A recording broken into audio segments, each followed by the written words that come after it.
Hello, everyone, and welcome back to the Fantasy Network. Today, we are talking Midnight Tides by Steven Erikson, a gentleman who is really captivating me as I make my way through Malazan. Yes, if you have the book, you got to hold it up. That is something that Philip and AP did on their discussion at the same time they did it. Oh, it's on the shelf. Come on, AP. You come on. Alan either ran for coffee or Midnight Tides. I'm actually not sure. You can't tell. There he comes. On the shelf. Come on, AP. You come on. Look at Alan this. either ran for coffee or Midnight Tides. I'm actually. There he comes. I got a little echo. I don't know. Sorry, I fixed it. I had the broadcast playing. Oh, no, you're good. Look at Alan with his treacherous mass market paperback. I love these. I could never read these books in those bigger formats. I love. But the trade paperbacks are so much easier to read. They're easier to hold. You feel like you're going through them faster because, there aren't quite so many pages. I read so much faster in these than I do trade paperbacks. I don't know why. I guess because the words are all crunched together. Oh, come on. Look at that. Frank gave us the best pun to start with. The hour is upon us. Oh, Bronk with the good contribution. I mean, I always say we have our, three guests here, which I'm about to introduce. I think everybody already knows who they are. This is a big panel, guys. I mean, we are ascending today.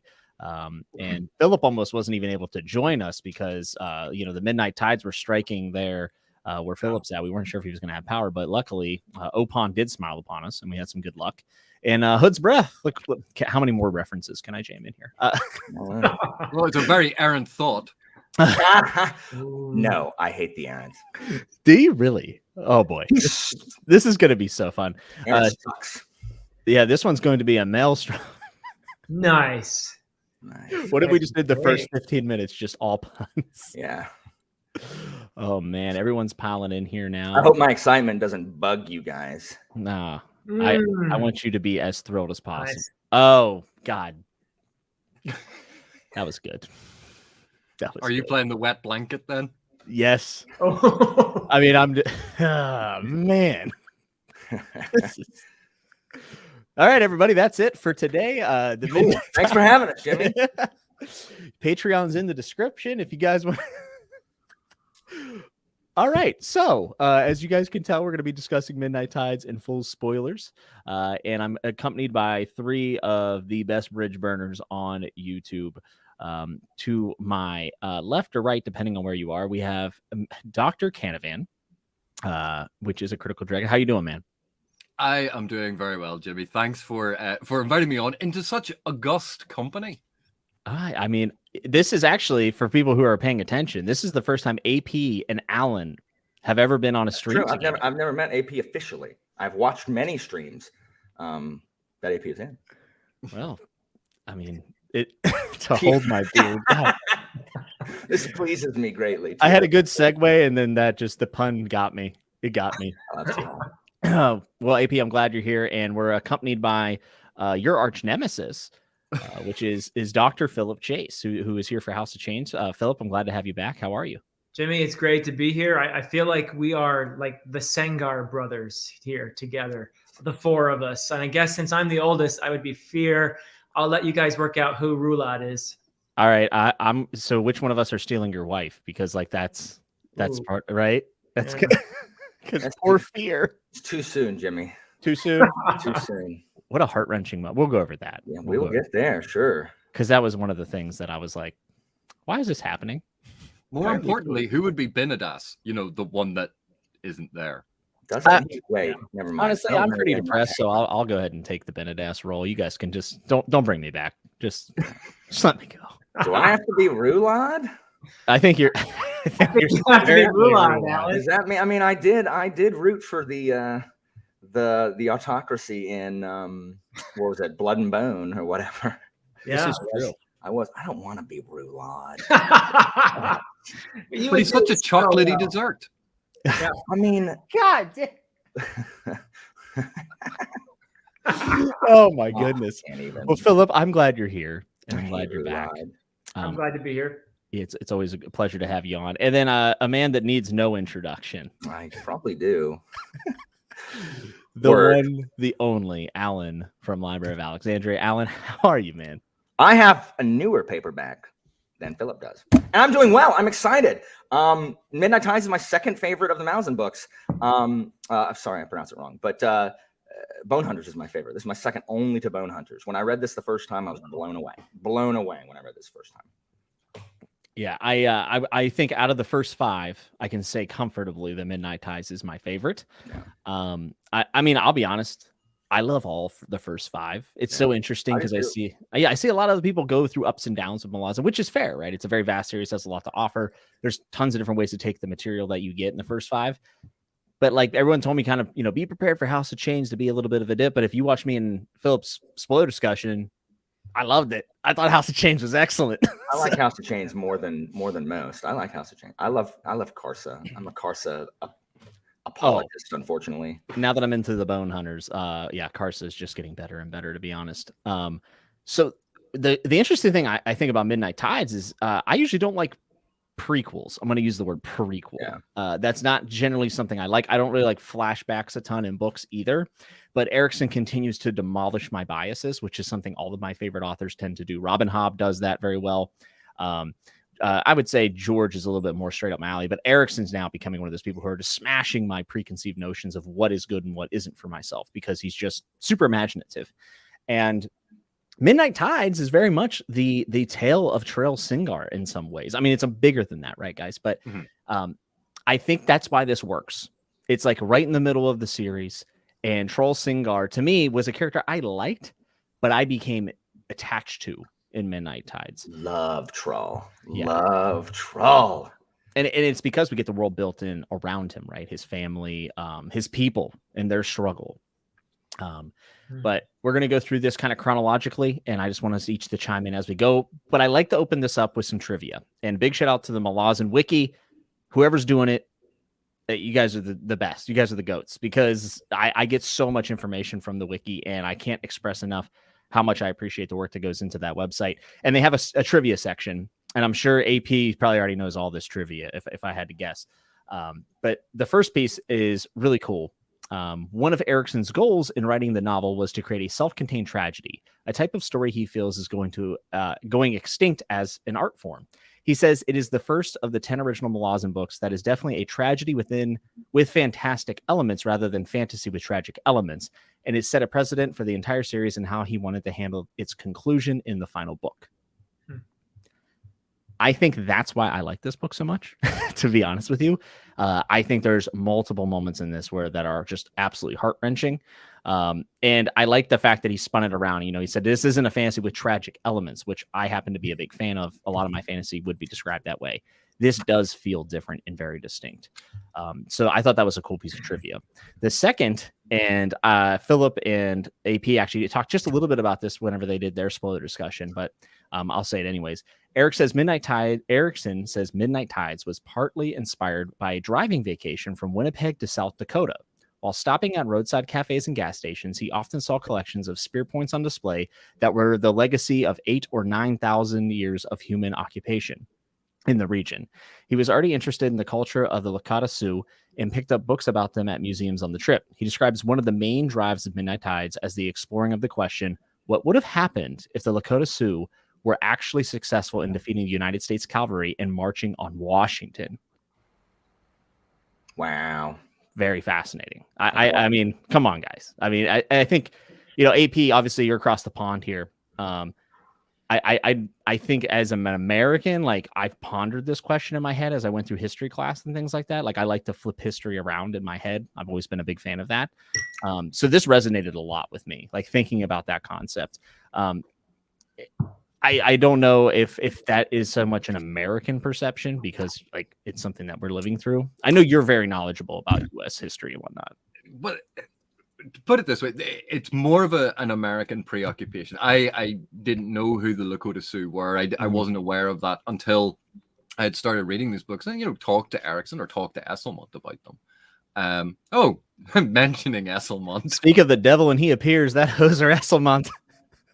And I started learning a lot more about North American history that they were interested in. So that was an educational point for me, because I do come from a completely different culture. There's a very different history over here. Yeah. And even the history of America is well, presumably taught a little differently than it would be in America if it gets taught at all. You know, you don't learn a huge amount about Irish history, so it makes sense that in my country, it's not really required reading to learn about American history. Yeah, but I think the themes of that, right, of that situation apply to a much broader spectrum, and I think you can look at different points in history of two peoples, you know, cultures and their ideals fighting against each other. So I think it's a lot more broad than that. And I think Philip said this in your guys' discussion, but it's not necessarily a critique of the United States, as some people might think that it is. It's much broader. It's not following points A, B, C, D, E with the actual confrontation that he thought about, but it's a lot more broad than that. So I like that piece of trivia, and I kind of like opening up these streams with that because I'm always interested to see what inspired an author to write a story this good. So I think it's kind of cool. But now I guess we'll jump into the prologue, which if you haven't seen, AP, I believe, you have the prologue video for Midnight Tides, and it is almost as long as your spoiler discussion for the whole book, if I'm not mistaken. I think I might have a couple of prologue videos. Just a few. More than one, yeah. Just a few. So I'm sure you'll have some good insight here. But my thoughts were that the prologue absolutely slapped. It was so good, dude. The sky was raining blood, okay? And there's scenes of the children from Mother Dark and Gothos freezing an entire city. The imagery in this prologue is like it's masterful. It's like among the best in the series, in my opinion. Well, you're only now you've got through 6 prologues. Yes. And you're already going, oh, this is one of the best in the series so far. Yes. Everything with an asterisk so far. Because, you know, we get to see this big war of like the K'chain Chamal versus the Teist Ador and Teist Andy, and the Teist Andy and the Andy and Ador are like together and they're fighting and they're still having a hard time, which really kind of subtly nods to the fact that the K'chain Chamal are they're bad. They're bad dudes. Like, it'll mess you up on the battlefield, right? The casualties is something in the hundreds of thousands, if I'm not mistaken.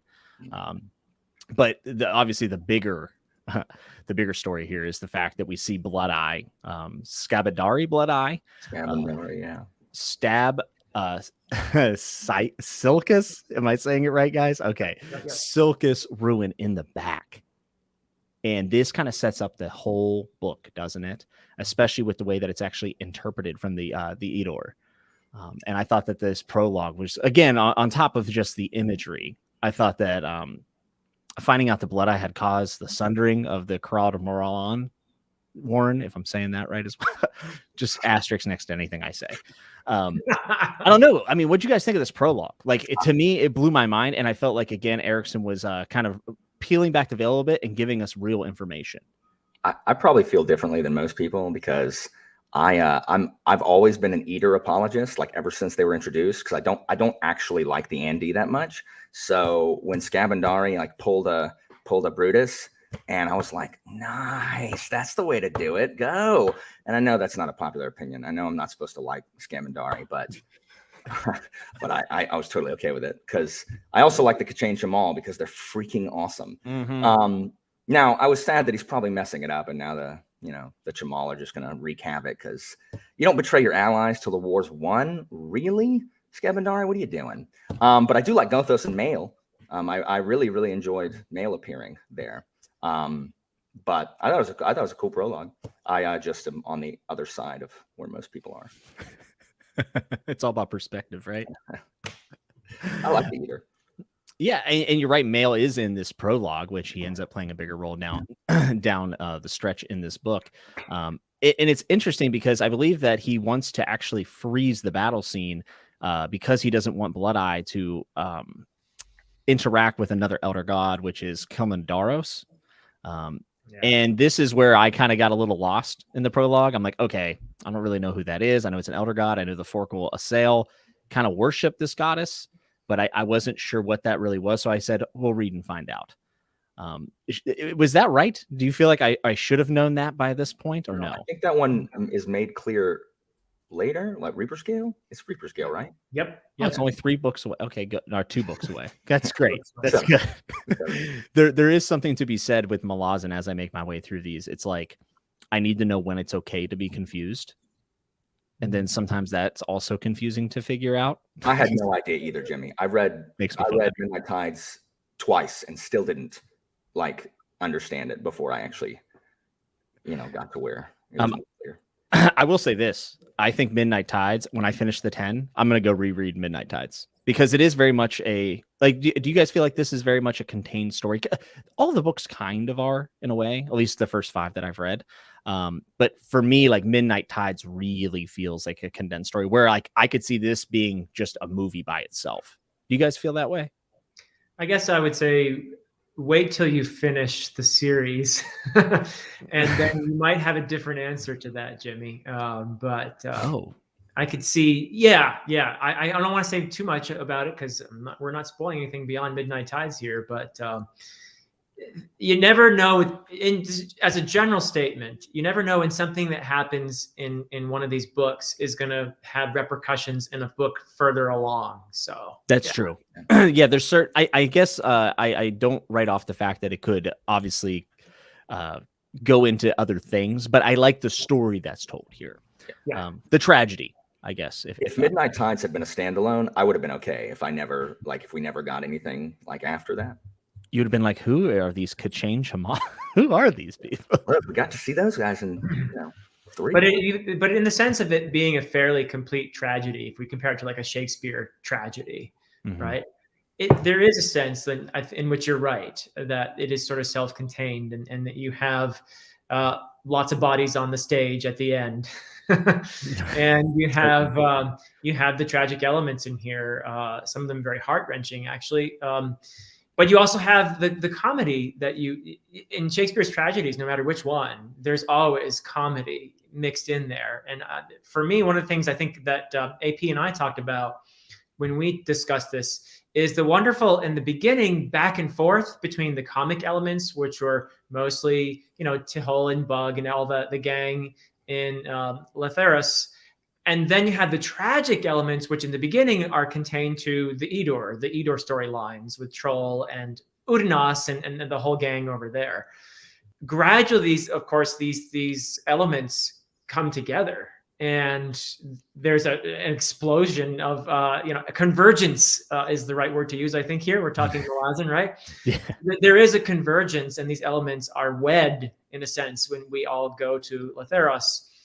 And you never completely lose those comic elements, but I think that there's an extent to which they do serve the tragedy later on as well. And in a way, it's good you have those comic elements in there to alleviate some of the tragedy, because it would be unbearable perhaps otherwise. But yeah, it does have the feel of a tragic play in some ways. Maybe, Alan, a Greek one even. Yeah, I have. Okay, so I have not felt about a book like Midnight Tides until I read The Long Price Quartet, where it is similar in kind of its like scope and like Shakespearean tragedy and the ripple effects that go out from, like, this was the first Malazan book really that I was like, all of them have that, but I was just like, is this how it can end? Like, is a book allowed to end this way, where like, they take over literally everything and, change the entire continent,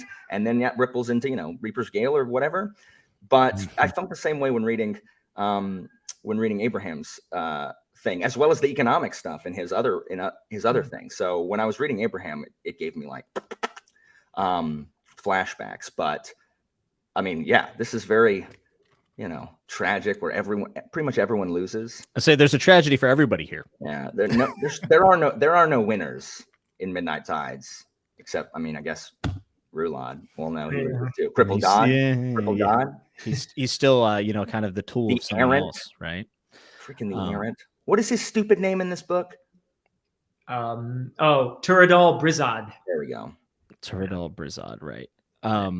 So AP has done phenomenal work when it comes to prologue analysis. Oh, yeah. And, we kind of joked about it earlier, but in all sincerity, AP, if you had to kind of sum up the prologue and what we should take from it, or what maybe you took from it, how would you kind of encapsulate that into one statement?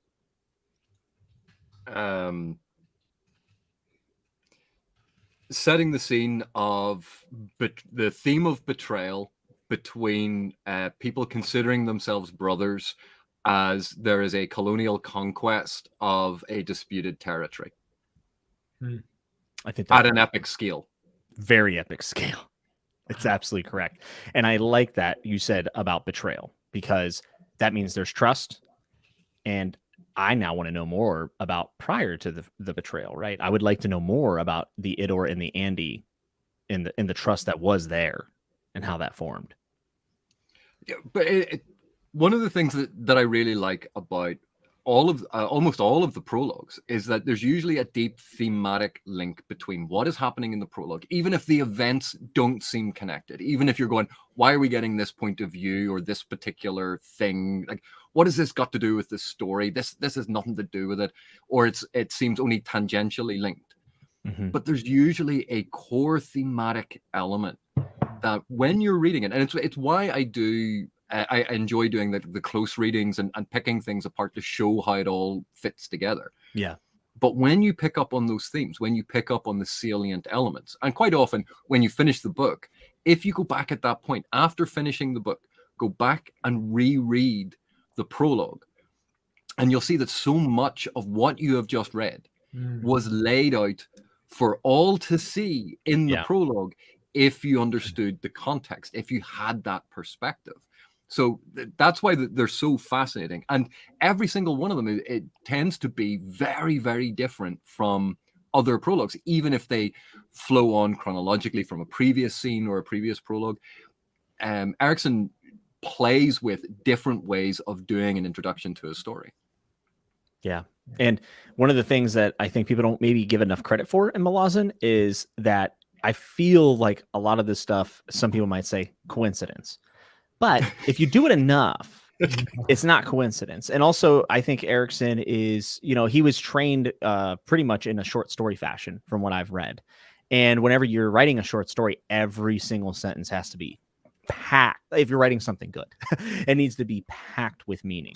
And I think that Erikson, and he's talked about this before, right? He has different ties, and a lot of it is in a short story format. And we kind of see that go throughout the book in multiple POVs. I think that he's probably applying the fact that the prologue would be packed. He's opening up his grand epics with these prologues. And I think that everything is very on purpose, or at least the majority of the things would be on purpose. Well, this is one of those things that I have to admit is one of the things that frustrates me. Is when people go, oh, well, it's just a coincidence, or you're overreading that as if... Yeah. Right. You do understand, like, when you read poetry, when you read short stories, it is about unpacking the language. It is about trying to make these connections. And they don't necessarily have to be completely and utterly overt. A lot of the stuff is through suggestion and connotation.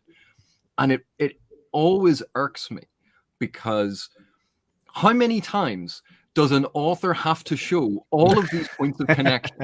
All of these extended metaphors, all of these connotations that are worked into it, particularly in the prologues, before someone can go, well, he just gets lucky every single time. Like, oh my God. Reading The Crippled God, noticing the prologue. Oh, he foreshadowed some of the themes here in the book. Wow, that's interesting. Yeah, what a coincidence. If I remember right from an interview, I believe, or maybe it was an AMA, Erikson doesn't really believe in coincidences. Even in his personal life, I feel like that's not something he's really big on. So, and I maybe I'm wrong, but I feel like I've been doing a lot of research lately on Erikson, obviously, because of the interview coming this Friday. So I feel like I'm learning things every day about him that I didn't know before. But I remember kind of seeing nice plug for the thing coming up on Friday.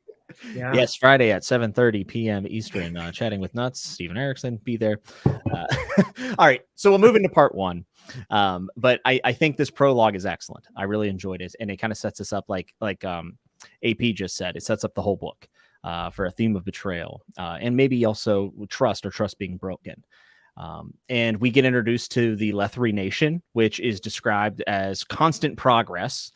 Expansion without end. They revered coin above all else. Intricate schemes and deadly sleight of hand were the lifeblood of the Leathery. Nice. What do you guys think of when you hear that?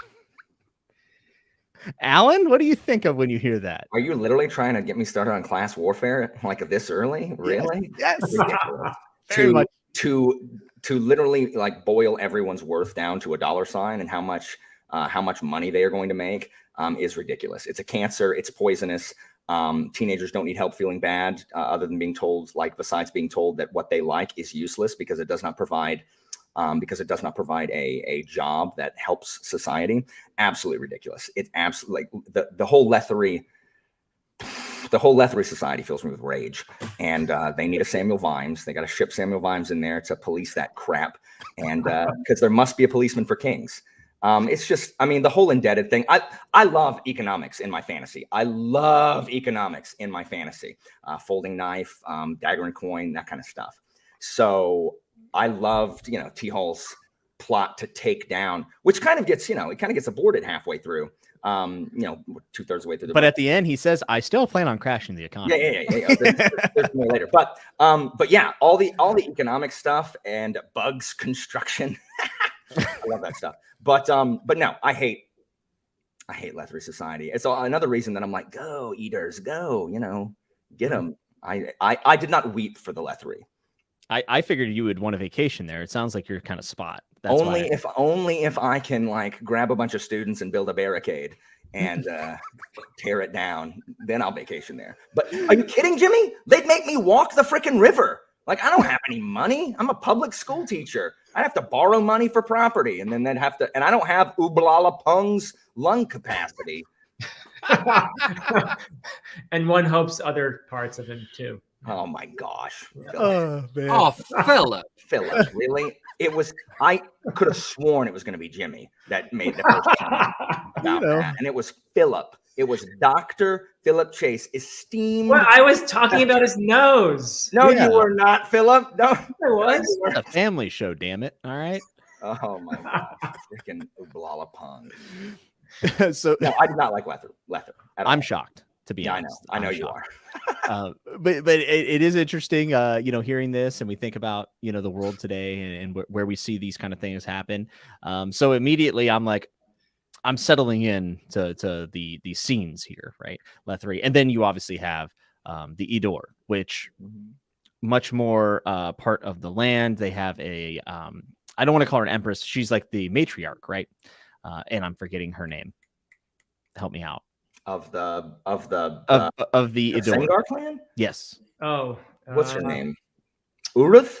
Is it Uruth? I think that sounds right. maybe Uruth. Hey, Chad, help us out. I think it's Uruth. I think Alan's right.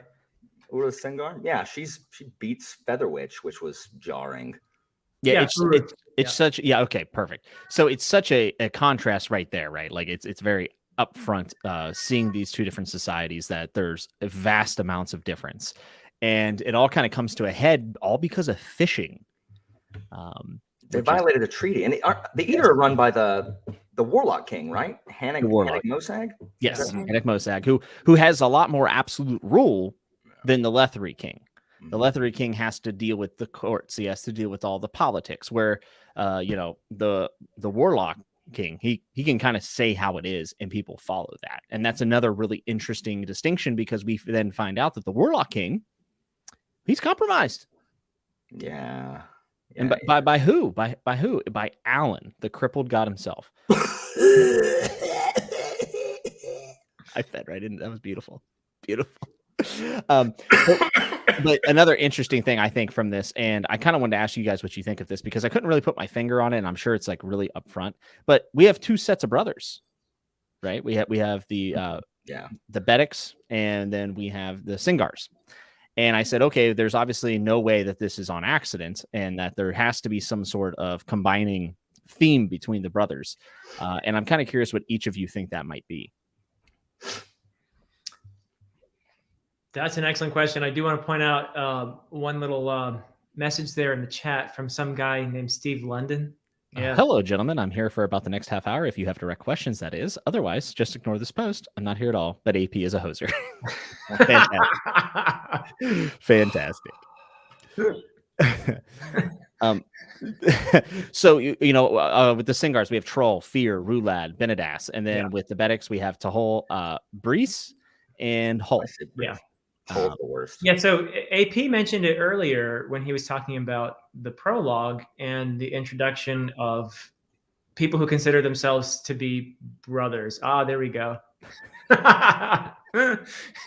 It can happen to non-Canadians too. Absolutely. Yeah, absolutely. So, but anyway, yeah, you have this idea of betrayal, and that extends to the various brothers as well. I think it's a little more obvious when we talk about the Sengars, right? So Rulad betrays fear. He takes his betrothed. Troll is, in a sense, he is perceived as betraying the Edor by not going along with them, right? So there are layers of betrayal here, not always necessarily bad, right? If we, in Troll's case, we're kind of rooting for his betrayal, if you see it that way. Whereas the Benedict brothers, okay, so Hull also is perceived as a traitor to the Leathery society because he has gone native, or he sympathizes with the tribal cultures that he took part in destroying. So there's a lot of guilt that drives him. He's a broken character in some ways, but he's seen as a bit. Tehol is betraying the Leathery society by bringing economic ruin to it, right? So there are all these layers of betrayal that are woven into this. So that, as AP said, you get that right Erikson tells us right in the beginning. Okay, you have brothers, you have betrayal, and boom, and the reverberations continue throughout the book. Yeah, and for me, when I was reading it, it's in House of Chains, right? That Karsa, who meets Troll. That's a House of Chains, right? Karsa. Yeah, Karsa does. Yeah. So seeing Troll from House of Chains and the situation that he's in, and he says, why he got there. Oh, that's right, because House of Chains ends with him being like, "Let me tell you a story." Yeah. Knowing how it ends up actually made it even more interesting for me when I read Midnight Tides, because I know where it's going. I know that Troll is going to, betray his people or be kicked out because he's not, towing the company line, and so that just made it even more just suspenseful for me, trying to figure out what is going to be the impetus for Troll's betrayal.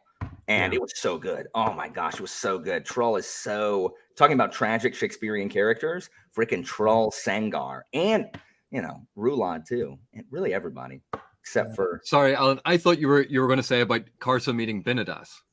Is that? Yeah, that was. Karsa meets Benas in House of Chains. Yeah. Wait, when? It's a rather pointed meeting. Wait, can you remind me, AP? What is that moment? I'm forgetting. It's kind of it's sort of a spoiler, but not really. Does it ever fully state that? It happens. It does. It absolutely does. Okay. But we don't know necessarily that it's Benas when it happens. I don't think it's a huge spoiler. No, yeah, go ahead. But okay, so if you don't want to know this, anybody out there, so Benas is the guy that Karsa spears on the boat in the nation.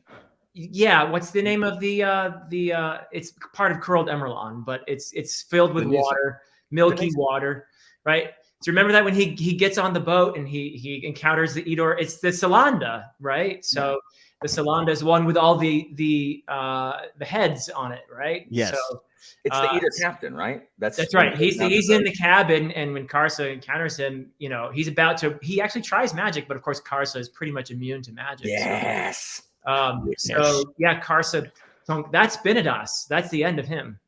Yeah. Dude, I love this series. Rip. I love this shit, dude. Rip. What? Yeah. What? Now does Troll meet Karsa though? Because I'm trying. Troll meets Onrak. Onrak. He meets Onrak, and then they have the hounds, right? The two hounds are there, and Onrak gets shaken like a bone, which is like one of the best, one of the best scenes written in. Why did you free them, Onrak? What are you doing? Well, I'm seeing a bunch. Yeah, I can't. But we can't go past book 5, but anyway. Yeah. I know, but that's the whole thing. We all know people who, if there's a sign that says wet paint, they will go.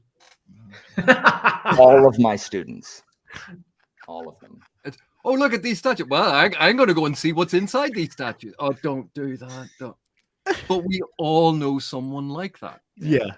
That's me. When I was a kid, I was 2, okay? So I tried to stick my finger in an electric socket. And my mother said no and slapped my hand. And I just did it again, you know. But I actually got my finger stuck in an electric door at Walmart because I thought it would open. So I put my hand in it and it got my finger. And then I was screaming and, you know, I thought I'd be in trouble. So I was like, it's my mom's fault. She let me, you know, and then people took me to my mom and she lived a cautious life, free of adventure and risk. I'm sorry to hear that, Alan. You should risk more. Let me explain something to you. I am not injured often. I do not wound myself often. My hands. Just go walk a public beach in Florida. That's pretty risky. That's true. There are needles everywhere. Yikes. Fantastic. All right. So anyway, moving on. So one of the scenes I wanted to talk about that I thought was really interesting is the fact that you know, Troll, Fear, Rulad, and Benas all get sent to do kind of like this ritual thing at the Stone Bowl. And while they're there, they end up figuring out that the skull that they see there is the Eliant. Is that how you would pronounce it? Skull of Blood Eye, if I have that written down correctly. That is correct. Yeah. And not the pronunciation, but the information is correct. And it's staved in, isn't it? Yeah. Like this, the skull. How do you pronounce it, Philip? I would have said, and I could be wrong too, by the way, but I would say Elaint. Elaint. I say Eliant, Jimmy. Can we get a pronunciation check, Mr. London? It's E-L. Yeah, you're there, aren't you? He helped us out a lot in House of Chains. He did help us before. I pronounce it dragon. Yes, and we just call it dragon. Critical dragon. Hey, I wonder if that was a critical dragon that with its skull staved in. Huh. I think so. Are you threatening AP on air live? You know what? Philip has been leaving threatening messages on my videos. Subtle threats of violence weeded through. Right. People don't realize he's actually nefarious and dangerous and a menace to society. I understand that Philip is secretly the villain. Yeah, everybody knows I'm the good one. He even smeared him with a new, Professor Fireball. Steve said I was close, so yeah. Oh well, we're wrong, Jimmy. All right. Well, I'm used to being wrong, especially when it comes to Malazan. So I miss everything. I just pick a pronunciation and. Well, the audiobooks by Michael Page, by the way, does a phenomenal job, in my opinion. I do immersive reading, so I follow it as I listen. It helps me with my retention, supposedly. Apparently, maybe not so much. But he pronounces things maybe the incorrect way, like Tiste or Teist. Teist is correct. Teist is correct. Yes. The correct is, okay, the way the creators of the Malazan world pronounce it is Teist. Yeah. I say Tiste also, Jimmy. Thank you, Al. Yeah. This is like, this is a tragedy of a stream, in a lot of ways. And I think that it fits thematically with Midnight Tides. I love how you're valiantly trying to keep this on track, trying to talk trying, man. And you just go, no, it's not. Listen, when everyone saw the thumbnail, they knew what they were getting into. Okay. Tragic comedy. Yes, exactly. Thank you, Philip. Yeah. So this is also the first time when they're at the Stone Bowl that Fear warns the brothers that they must keep their eyes open. And when they retrieve the gift that Hanad Mosag is sending them to obtain, they don't know who has sent that gift. And I like that little piece of foreshadowing. It's very on the nose for Malazan, because usually I think it's a little bit. I usually have to really figure out what they're saying, but Fear straight up saying, guys, I think the Warlock King might be compromised. And you're immediately wondering, this vengeance that they're going to try to get for Blood Eye, which we know is not really vengeance because the story has been flipped around. Mm-hmm. Yeah. And it's so fascinating because I immediately, unlike Alan, I hated Blood Eye from the prologue. Because Ruin, by the way, is a phenomenal name, and so is Blood Eye. But I'm like, Ruin seemed like a good dude. He's trying to figure out what's the next steps, and he gets stabbed in the back. It's awful. Why do you hate winners, Jimmy? Well, we'll see if he wins. We don't know that, Alan. All That right. that was a battle. The war is far from over, my friend. That's true. But then I see the Adore people and what they're going to be going through, and I actually feel very sympathetic for their people, even though they have the history completely backwards. Yeah.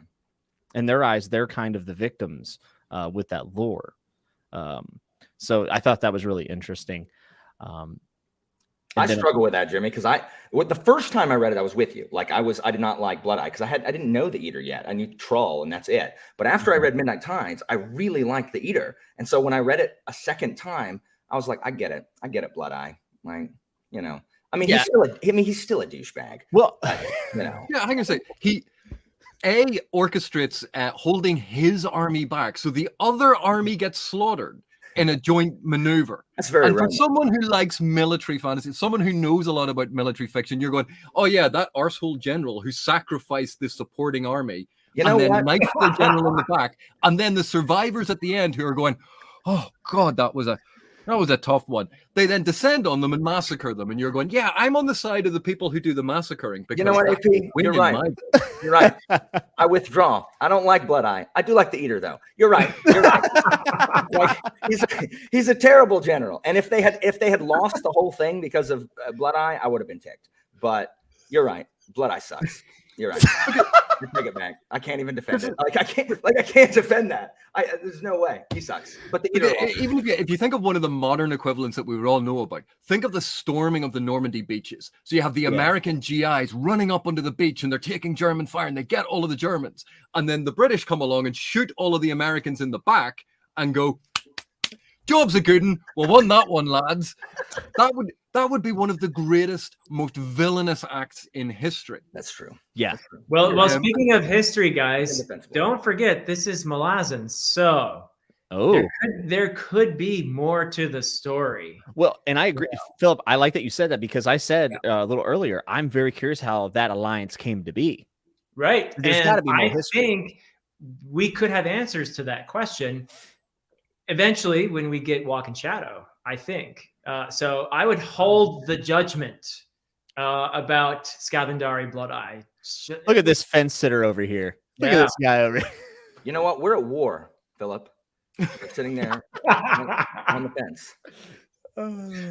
I've recruited Alan from one side to our side, and then Philip defects. Once again, proving the nefarious, evil nature of Dr. Philip Chase. Coward. I mean, he even calls you Professor Fireballs, which I think is a propaganda tactic. I mean, we've seen it over history, you know. Are you kidding? Have you seen the Fireballs? Dehumanizing. Speaking of Fireballs. Speaking of dehumanizing, udenas gets marked by the... That was udenas. Good segue. Good segue. Now, here's a question. So is it pronounced Wyvel or Wivel? Oh, well, we'll have an answer in the chat. I'm going to go Wyvel. Okay. So Udenas is marked by the Wyvel, and he's having dreams. And then further down into part 1, we get this like little passage that I want to read because I thought this was really good. His dream changes, and he becomes aware that he's flying above a battlefield, a Wyvel amongst its other kin. The Wyvel delights as it sees a bone-white dragon. Udenas, within the Wyvel, knows that this is Silkus Ruin, third son of Mother Dark and soul-taken Eliant, whatever. I know, dragon. He witnesses the betrayal of the Andy and wakes from the dream knowing Wither has told the truth. He asks the Shadow Wraith what it wants, and it replies, escape. Wither tells him he will lead the slave onto the path, and the blood of the Wyvel will protect him. Meanwhile, Wither will handle the Adorer. So this is like, you know what I mean? Udenas is Leathery, but he's a slave to the Singars or to the Adore. And I think this is fascinating because now you have someone within the camp who actually knows the truth. So I'm kind of on Team Udenas already. One, I think his story is also just interesting. Yeah. And no matter what nationality he might fall underneath and who's on the right side, being a slave, I think immediately makes him sympathetic. Because I think, and he's serving a term, right? Isn't he in year 7 of 10 or something like that? It's like almost like a contract. Is that correct? I don't think so. I think he's indebted. He's indebted, which means he was sold permanently, unless somehow his debt is paid, which I think is almost impossible. He's there for life, I think. Somebody can correct me if I'm wrong. That was in regard to your pronunciation. Yes, Wivel. Or so I think it's Wivel then. Yeah. Okay. Yeah. I liked Udenas a lot in this book because of his relationship with Rulad. And talking about betrayals earlier, the one that Philip just didn't mention was, Udenas causing Rulad to lose like that last, and that's one of my favorite moments in the book. Like, again, I'm jumping all over the place, but like, when Rulad loses that last shred of like mercy, humanity, his tenuous grasp on familial loyalty, trying to be a decent person. Literally his grasp. Yeah. But then Udenas, like, it wasn't Udenas's fault, which also makes me really sad. But I like his story in this. I like Udenas significantly less later, but I liked him in this book. Yeah, I mean, I found the dreams. I'm a sucker for dreams, guys. Like, I'll be honest. Like, I'm the most basic person when it comes to that. Like, if you're gonna give me some dreams that have some visions or history in it, like, I eat it up, man. It's my cake when I read. I have Asperger's, so like a lot of the symbolism in dreams when it's written, like I have trouble parsing those sometimes. So I'm just like, okay, I'll keep reading, see if it makes sense. Let's do it.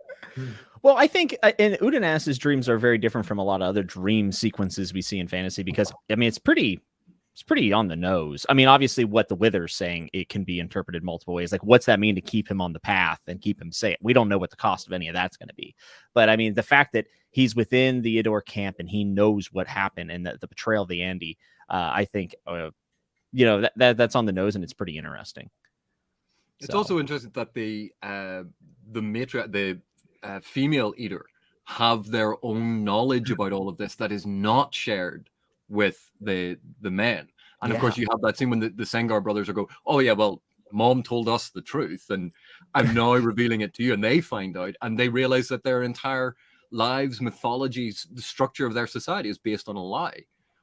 And imagine how that undermines you when you're heading out on a fetch quest for the magical sword and getting Excalibur for someone else. It's like, sending someone like Arthur going, yeah, someone else go and get me the sword, bring the sword to me because that's how I demonstrate that I'm king. Yeah. That's a Scabandari Blood Eye move. The apple obviously didn't fall far from the tree. Well, it is interesting because, like, you're right. Like, it's kind of, I don't need to be Arthur. I don't need to go get my sword. You will go get my sword. And without the trials and tribulation of going and getting an item, it kind of feels bastardized in a way, right? Which makes a lot of sense because the Warlock King is kind of a bastard, in my opinion. So he's cool. Yeah. Also, great name. Like that's phenomenal. An excellent name. Excellent name. Yeah, Erikson's so good at naming stuff. So good. Yeah.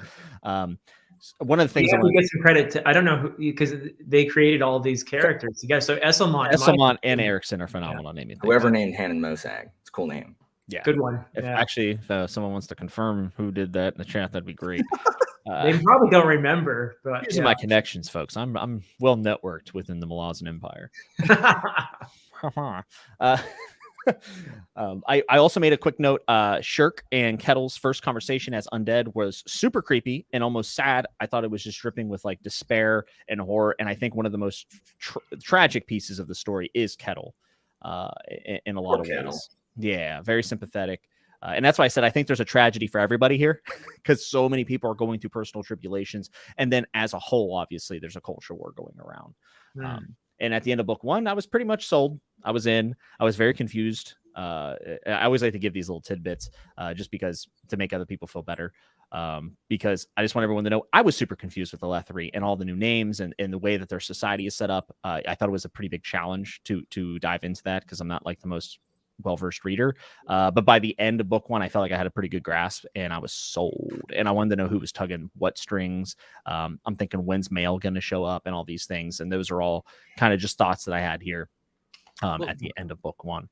Jimmy, before you move on, that initial setup of arguing over the tusk seals, did you find that as a believable motivator for essentially a war? Or were you kind of going, why are they arguing over seals?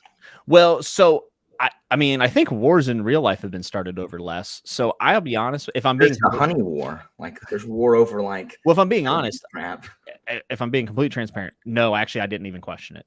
And maybe that's a problem. Maybe I should. I'm curious because I know some people have they've looked at that and gone, why would you go to war over something like that? And you go to war over one of the most lucrative and essential resources that your society needs to function. Yeah. What does that sound like in the Western world? Yeah, well, you're right. We go to war over trade and economic and.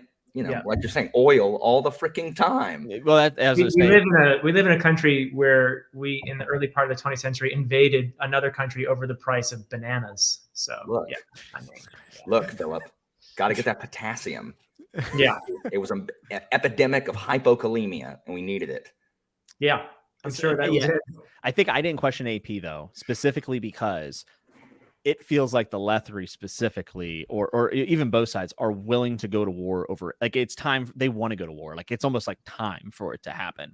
Doesn't it say that the Leathery do that on purpose? Like, don't they do it on purpose in order to provoke the war? Yes. But what is great is it's revealed that they've been doing this to the other tribal nations, and it's been very, very successful in the past. And they think of the Eater as just one more tribe that they're going to sweep up.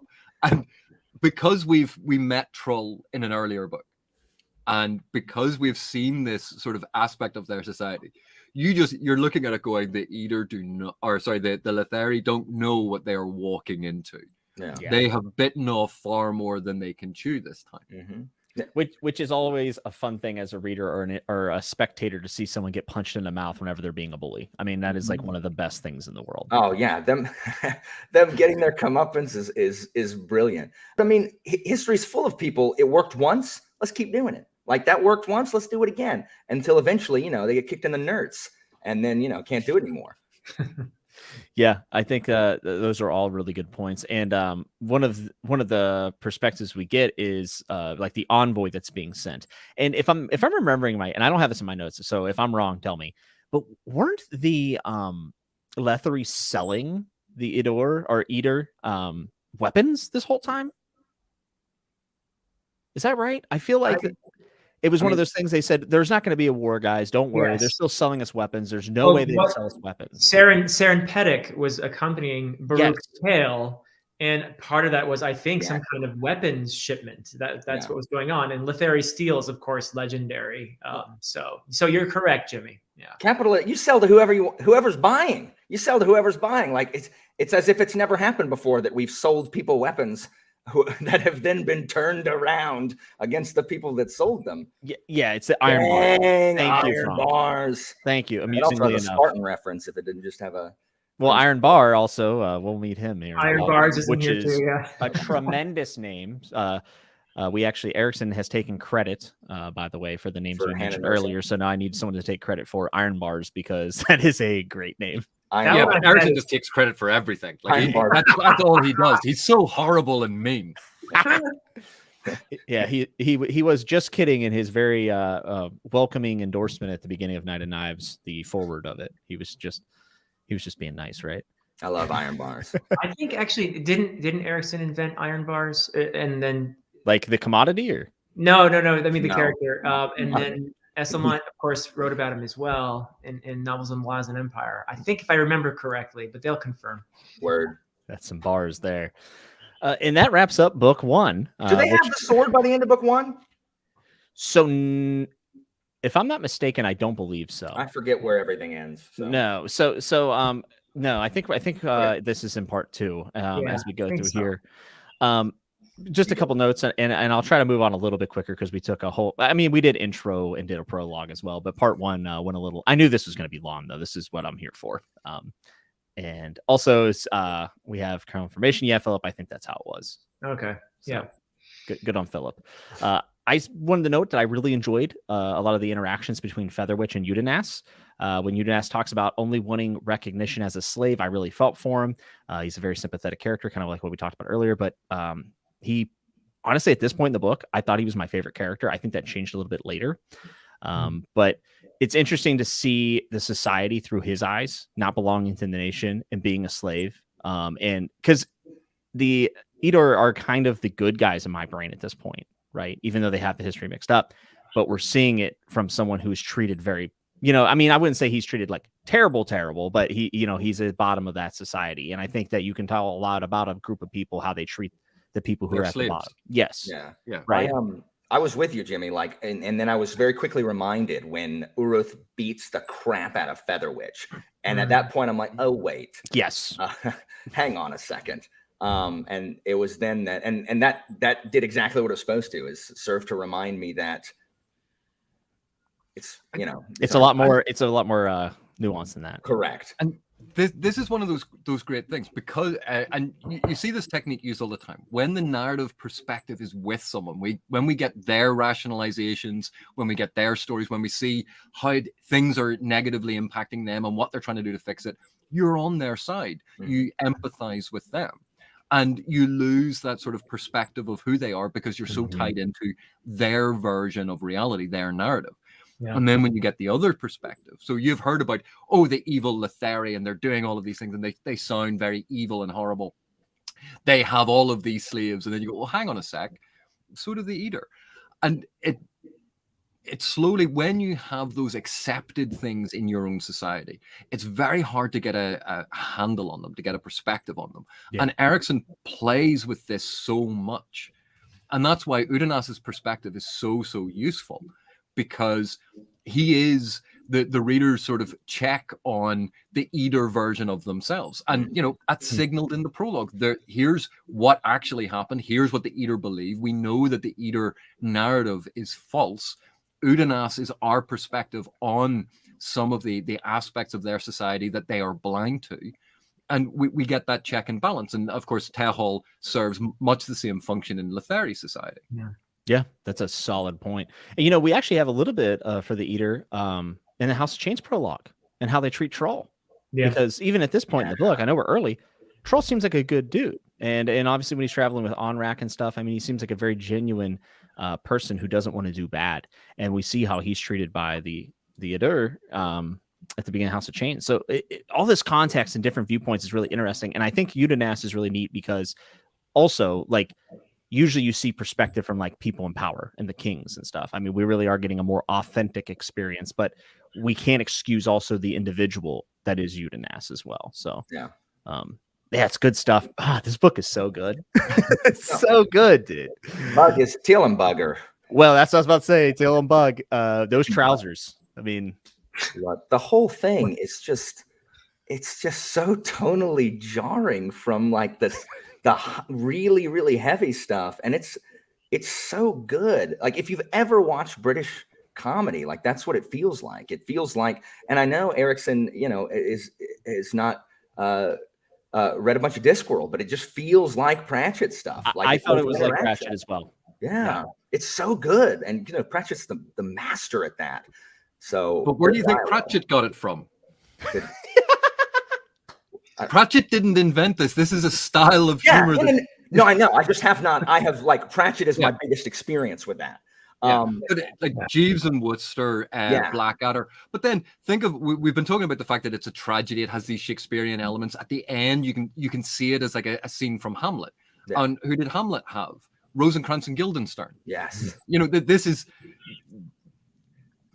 running through a lot of that sort of cultural literary tradition. Yeah. Like Bug feels a lot like in the City Watch books, Vimes's butler and a combination of Vimes's butler and Nobbs, where she's like, whatever you say, sir. All right, sir. I'll fetch the chickens. You know, I love Bug. I think Philip touched on this earlier. Like we needed the comedic relief. We needed those pieces. I think without Tehol and Bug, this book's like a 4.5 for me, right? You add them in, it becomes a 6 out of 5. It's like, so it's so good. And they balance out the rest of the narrative so well. And like also what they're up to and who Bug ends up being, which we'll talk about.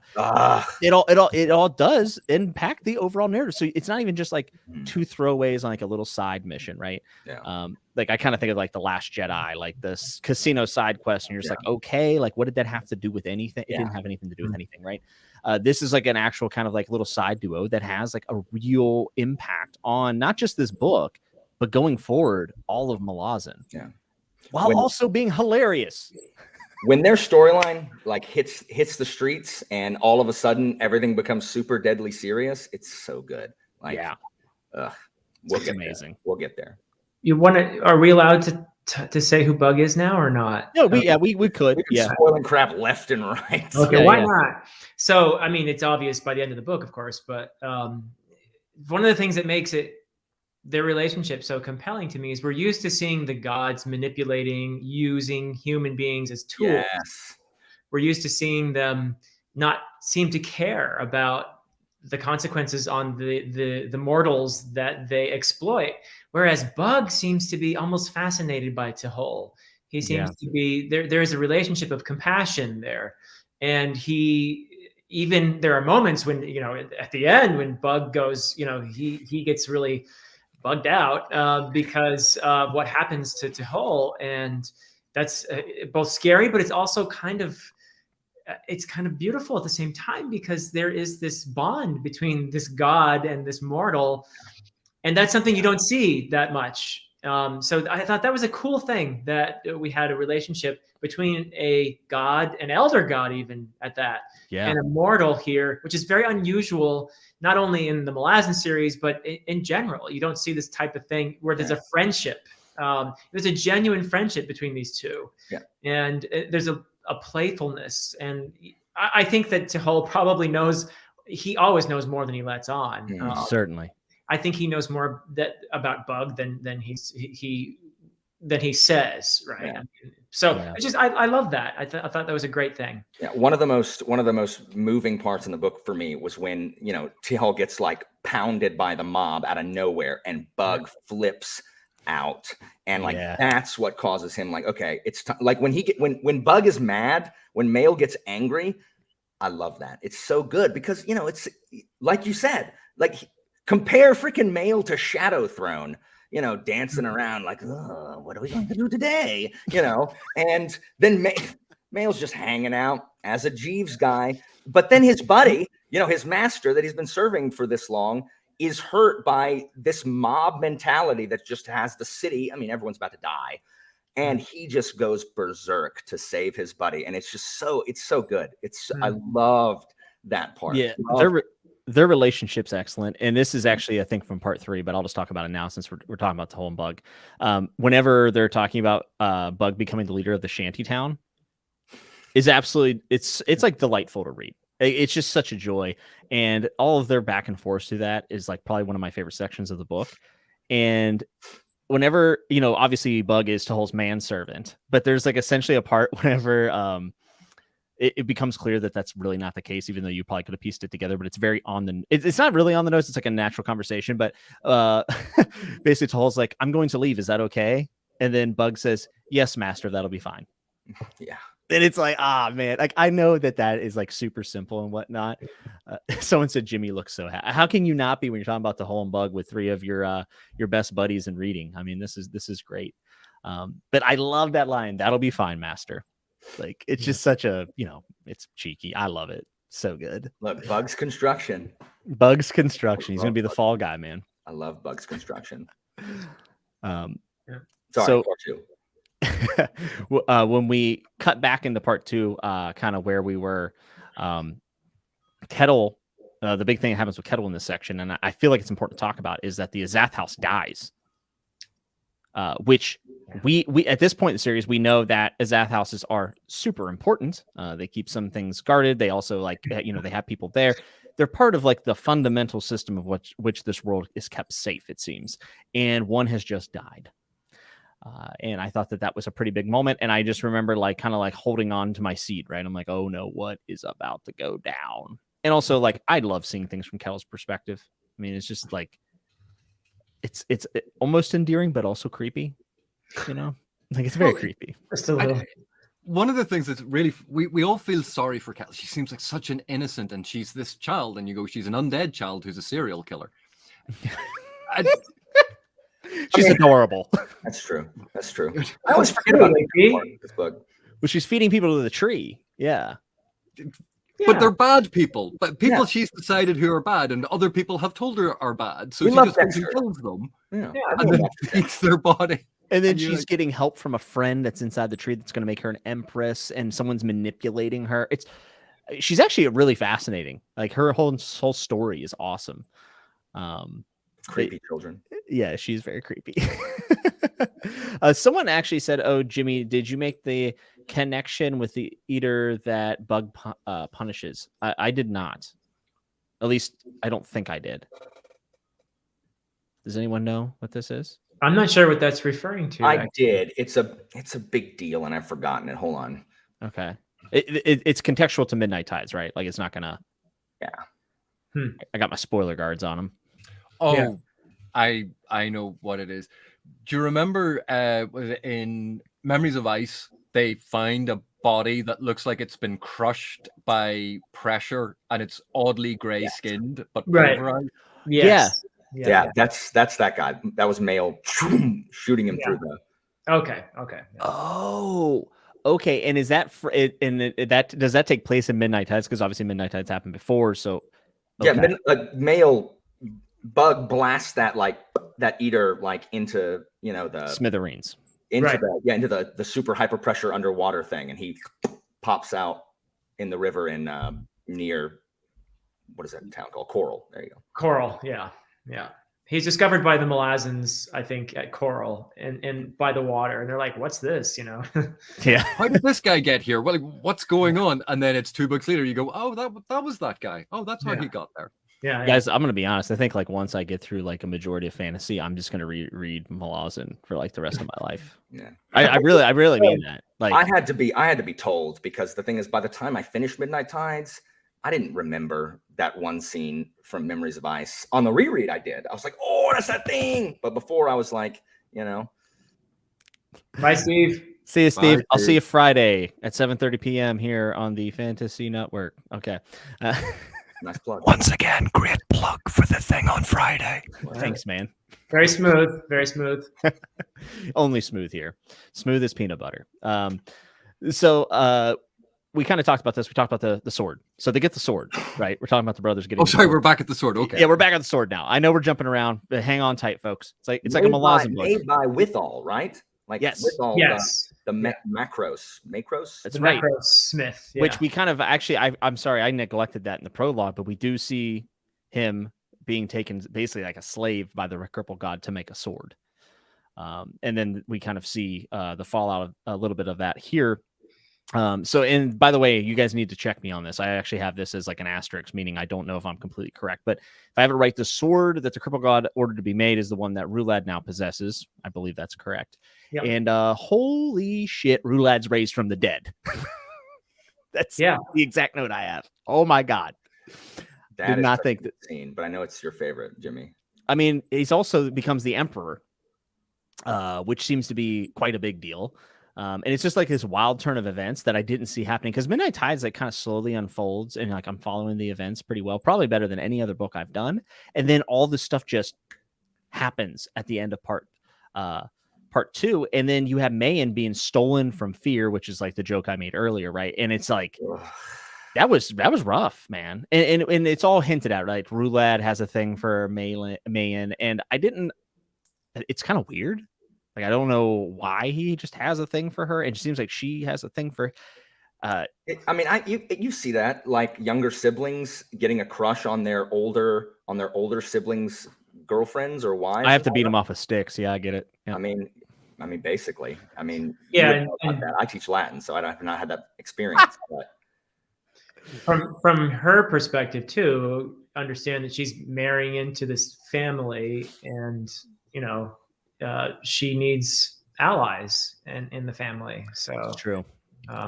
Did we talk about that, AP? Did you bring we that talked up? about it a little bit, because she's marrying into this very powerful family, and it's nice always to have an ally, but also it's her betrothed younger brother, and she's like, "Oh, just humor the little boy." Oh, she's not really worried about it. It's never she's marrying Fear. She's marrying the heir to the Sengar household. And Rulad kind of moon-eyed, looking up at me "Oh, bless the little tyke," because he's unblooded. He's not even a proper man at this point, according to their culture. Right. So he is technically a child. So you can understand. It's nice to have someone who's going to be on your side, and also isn't actually a threat, and isn't anyone really important, and it has no consequence until he becomes emperor, and then it's a bit whoops. Right. Yeah. And what does she do in that? Because I know we can look at that scene, because Mayan sort of just accepts it and walks forward and seems very proud and proper about it, which gives us that little ambiguity that, oh, maybe she wanted it. What was her choice in that scene to go, "Oh, hell no, I'm not marrying the undead emperor"? Yeah. Same thing with Fear. Fear just letting it happen. I'm like, "Fear, what are you doing?" But at the same time, what was he going to do? Well, he's kind of restricted by his people's culture. Yeah. Right. And the fact that Rulad will kill him Yeah. I mean, we give the Leathery a lot of crap. Eventually. We give the Leathery a lot of crap, but there's a lot of stuff in the eater culture that seems kind of like wrong. I'll say wrong with, according to us, right? Yeah. Living in but we knew that before we even went in, because we had that Mm-hmm. whole thing about trolls shorning. Mhm. And it isn't just shunning someone from society, it is removing them from the history of the society as if he never existed. Damnatio memoriae. That's brutal to Yeah. do that to someone.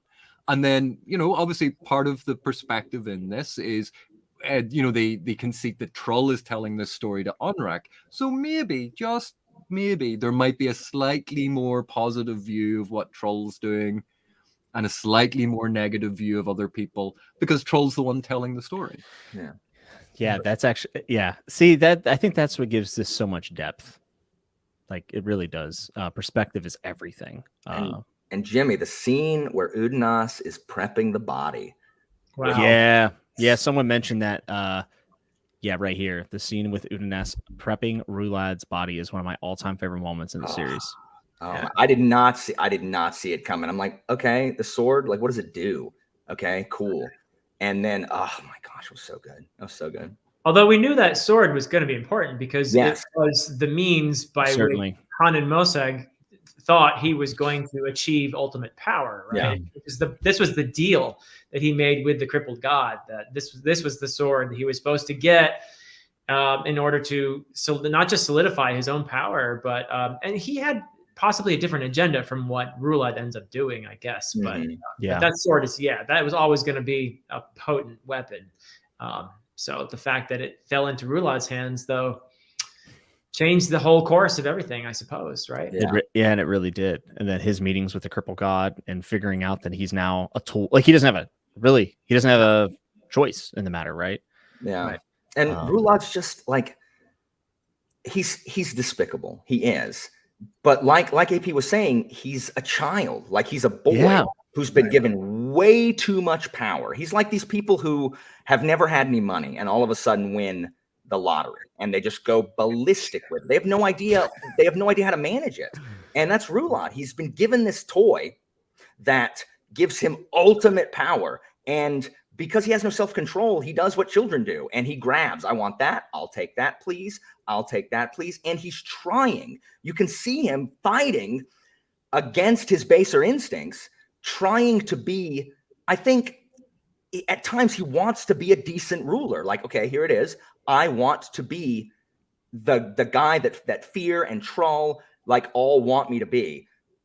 But then, when Udenas is gone, like, it's done. But he can't fight it. He's too immature, and he's such a tragic figure. I love Rulad, even though I hate Rulad. Yeah, Alan, I think you're so right. I agree that you get annoyed with Rulad. You think he can be despicable, but at the same time, he is not in control. And the fact that of his youth is certainly important, and how he's used, really, in a way. You see a lot of this theme of exploitation and people being used. Udenas is used by so many different entities throughout this. Rulad is used in a way. He's abused, and he's in way over his head. Yeah. And so it's difficult to just hate him. I think that the idea of feeling some empathy for his situation is probably a good one. I would agree with you there. And doesn't in the text it show him, like, when he's fighting against it, like this, like, doesn't he like twitch, or there's some kind of strain on his face? Constantly. Yeah, and I think, and largely in Midnight Tides, like, there's a lot of commentary about power and becoming chosen and whatnot. Like, in any other story, the guy with the magical sword would be living high. That's the high life, man. He has the Lamborghini of antiquity, I guess, or whatever. So he should be held and revered, and it's actually a burden. And magic plays a huge role in that. It is a very powerful thing, but it's also it can be a detrimental thing when we see some of the Leathery mages. And so I think Seta is the high mage for the Leathery. Kurukan. So Just sorry on go this ahead. point about like getting the sword, the point you were just making there. This is again, we talk a lot about Erikson subverting things. So you think Roulette has gone on a quest. He's gotten the magic sword. He becomes king, like he becomes the emperor. Yeah. He gets the beautiful bride. We see this is the fulfillment of that traditional quest, but in that mirror darkly. It's not quite the way that you expect. It's tainted and darkened and tarnished. And then think about who sent them on the quest, who likes the broken things. Man, And like thematically, it ties into all of this as well, So as well as good. being a nice sort of metatextual commentary on that narrative of the quest trope. Yeah, it's like genre wide, right? We have commentary like on the genre almost, but also within the Malazan universe, which is its own genre in some ways, in my opinion. It's almost bigger than that. I mean, this is excellent stuff, guys. I mean, we joke. I know everyone watching this is a Malazan fan, but like sometimes I stop reading these books and I just appreciate like what I'm reading. I'm like, wow. There's so much you can get out of this, and obviously the book reads you. And I feel like when I reread this in 10 years, I'm gonna get a totally different experience. And that's why it's so fun. Jimmy, to as someone who works out a lot, it's a pity that you're all Americans, because you would understand this better if you were British or from the UK, because Roulette gets the magical sword and then gains a few pounds.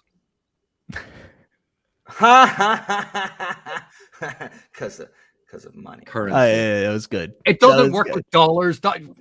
No, I order a lot of stuff on the pound sterling though. from Book Depository, so I'm used to the pound conversion. That was solid. I appreciated that. That's good. Yeah. So, like Roulade, like what would one of my students do if they were given all power? Like it'd be chaos, absolute, just complete destruction. Do you think you'd be gone? Do you think they would just take you out? I'm hoping that I have allied myself enough with them to where I would be left. You are the Roulade of the brothers. We decided. No, I would be the Hanan Mosag is the problem. Like I would be the Hanan Mosag to their Roulade. All right, little change of pace. I like that. I do have a question about part 2 that I hope someone can answer. Some stuff happens with Brees and being thrown deep below the sea, finding a sort of shrine or like a sanctuary protection made by Mail for the forgotten gods. He doesn't want people to take these and like name them and to take advantage of them, it seems. At least that's how I interpreted it. And he fights a scarred guardian, but ends up healing him at the end to show compassion. And I didn't really understand this. I understand at the end, we know that the Guardian shows compassion and ends up being maybe not the best decision. It's a really cool flip of these things. And Breeze shows compassion here, and it's a good thing because the Guardian lives. But I didn't really understand this totally. So there's unnamed gods that are not being worshipped, that are just dormant? Is that correct? So this is a world that's been around for hundreds of thousands of years that we know of, and maybe even older. There's just layer upon layer of civilization, and every new civilization has its own gods. And so, yeah, I mean, there's the whole, it's like our world too. There are layers of lives that we don't even know about, and we barely know anything from the relics of the past that we dug up, as these two archaeologists have participated in uncovering layers of past civilizations. So it's something that they're very aware of. It's this idea that, yeah, there are whole gods out there that we don't even know the names of. I mean, there were, for example, Celtic gods. We barely know their names because they were taken over by the Romans and other things. So yeah, that's the idea, that these are forgotten gods. Yeah. The God Museum. But we saw aspects of this in Dead House Gates, because remember that the forgotten spirits that Nil and Nether sort of resurrect and make pacts with. We saw it in that's right. It was either House of Chains or Memories of Ice. But again, gods that get forgotten or spirits that get forgotten, and we've seen the power of naming.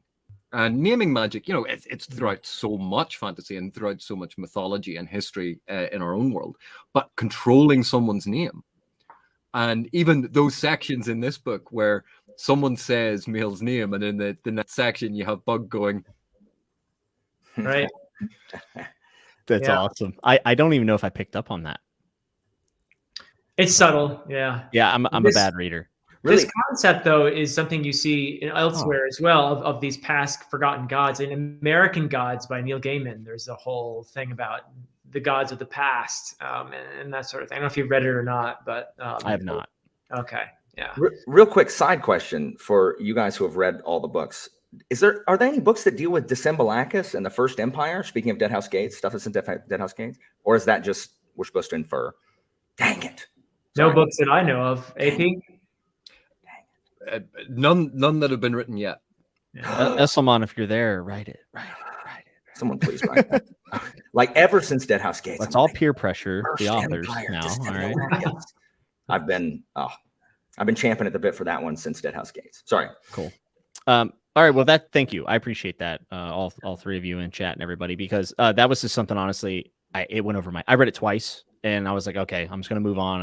I'll ask the boys, see what they can come up with for me. I was like you when I read it the first and the second time. Even at that storyline's conclusion, I was still kind of like, but you know, it's just one of those things that they said it better. They explained it. I had to look it up. Like I have to look stuff up sometimes. Well, I do a lot of Googling and try to be careful. I've only been spoiled on one thing, which really sucks. Jimmy, by you don't mean Googling as a euphemism for something, do you? You've just been doing a lot of Googling recently. I've been doing a lot of Googling lately. What are you spoiled on, Jimmy? Was it something that's already happened or something coming? I think I actually don't know if it's a spoiler, so I don't even want to say it because I don't want to see everyone's reactions. So yeah, you can't say it. There might be somebody in the chat too who hasn't read past Midnight Tides. Yeah, it's something in the Bone Hunters, and a very prominent figure gets. Oh, I feel you. A name of a prominent figure is mentioned for the first time, who may or may not have a YouTube channel under that name as well. And I just went to look at their wiki page and Google. You know how they have those little drop-down quick questions? Just spoiled it. The question just spoiled. You know, and there goes a really fun time. Whatever. All right, I'm getting derailed. Sorry, really bummed me out. That's not a major spoiler, though. You're okay. I kind of had it in my head who it might be, but it still. I would have loved to figure it out. But overall, it wasn't fans. It wasn't you people. It wasn't my friends. It was Google. But Jimmy, have you not found, like, with reading these books, like you've completed 5, you're moving on with the series. Is there anything that once you've finished that book that you go, you know, if someone had revealed that one detail, that would have ruined the entire book for me? You're 100% right. Malazan, I don't want to say it's unspoilable, but spoilers mean the least amount in Malazan because so much. I mean, the Bone Hunters. Folks, all right, listen. I'm going to go to Bone Hunters rant. Not spoil anything about Bone Hunters. So good. Bone Hunters, just chapter 7, is better than a lot of full-blown novels that I've read. One chapter. Yigatang. And it's so good. Yeah. So in a lot of ways, you can get spoiled on things, and it's just like, whatever. And like Erikson, like honestly, some of the things that I've heard or it's been ruined, you know, even this, I'm like, how am I going to get there? And Erikson just takes such a wild path to get to these endpoints. It almost does. I don't want to be spoiled, but when it happens, it's not like other series where I mean, I've put down books before being spoiled. I'm just like, that's it. It's a wrap. Because if you think back to Empire Strikes Back, if someone spoilers for Empire Strikes Back, everyone, you've only had 50 years, but spoiling that moment between Vader and Luke, I was spoiled for me before I saw it. But you know that's a big moment, and there's a lot of weight. And if you know that going in, it's not quite as impactful. That's exactly so much of what you see in the Malazan Book of the Fallen is, well, okay, so you spoiled the fact that something happened, but I still have to read through the experience, and the experience is usually so much more than the actual thing. So someone could have told you, oh, chapter 7 in the Bone Hunters, and spelled out, you know, what the chapter's about, and you would have gone, oh, well, they've spoiled what's going to happen. I literally just did that right now. But when you read it, it doesn't matter that you know what the chapter was about. It's the experience of it. Yes. Well, that's why so many of us talk about the experience of rereading these books as being just, I know what's going to happen in these books, and I still cry when it happens. So it is more about being in that moment, and you do pick up things that. Crocodile tears from that evil Dr. Chase. I think the only thing that would have bothered me in Midnight Tides, having been spoiled, was Bug's identity. Like that, because I didn't see it coming, and it was such a cool revelation when it happened to me. I would have been like, "What?" But I mean, I would not have liked Midnight Tides less. But you're glad it wasn't spoiled. That's kind of what I'm saying. Bug's reveal was huge for me because I was like, "There's definitely something going on." Yes, but I never made the connection with Mail. Neither. Yeah, I didn't piece together, and I know on a reread, I'm going to go back and be like, it's so obvious. That's what everyone says. It's you pick up on things like, somebody asked how Bug and Shirk are getting along, and the answer, I think it's Hull says swimmingly. Dude, I love that. That's the best. No problem. But that's something my two, and I won't monologue too long about this, but like Hobb and Gurm also do that a lot, where they play with words, and those are the things that my favorite authors do. I mean, these three are people who do it. Tad Williams also does it a bit in Memory, Sorrow, and Thorn, and it's one of my favorite things about writing. Like you can do that in television and all these other things, but whenever you're literally reading it, and at the end you go, I read that sentence and I didn't see it. It's there's a lot of care put in those sentences. And that's why we were talking about. It's not coincidence all the time. It surprises me, guys. Honestly, it does, that so many people give such little respect to authors and their intentions. Like it's almost kind of, it's insulting in my opinion. I see people all the time, especially with the Song of Ice and Fire. Oh, people have theorized about everything with Gurm. He didn't plan these things out, or even with Erikson and Malazan. And it's just like, I know we talked about it earlier, but it really bothers me that as readers, we consume this media and we love it so much, but then we cut the leash short on foreshadowing. Why? Why? I mean, and anyone that's ever written, like Philip, I know you've wrote, so I've written stuff, like you think about every sentence, and if you're not probably not very good. Wow. So that was aggressive. Sorry. And Esselmont's a hoser. I don't know. To bring it all back. But I think you do learn to trust certain your authors, your favorite. You need to learn to trust them. I think sometimes, and there's a degree to which sometimes authors seem to have to prove themselves again and again and again. It's strange. Yeah, it's very, very strange. And you're right. It's trust. And I would say Erikson's earned my trust at this point. I mean, I miss things left and right. He shouldn't trust me as much, actually. I'm pretty dumb when it comes to this stuff. But we'll move into part 3. And I wanted to just highlight Shirk. And I hope that's how it's pronounced. I think it's pretty straightforward. But Shirk is such a good character, and one of the good examples of Malazan having fantastic characters, in my opinion. She could have just been like an undead thief that has a wild backstory, and that would have been plenty. Like that'd have been enough to be a good character, but she comes in as a great character because Erikson really developed her. And I found myself appreciating and loving her more as she talked to Hull. And that is something that could have easily been throwaway, but it wasn't. And I thought that was one of his better characterizations in the book. There's a YouTuber, Quick Gen, has an absolutely brilliant video all about Shirkalal.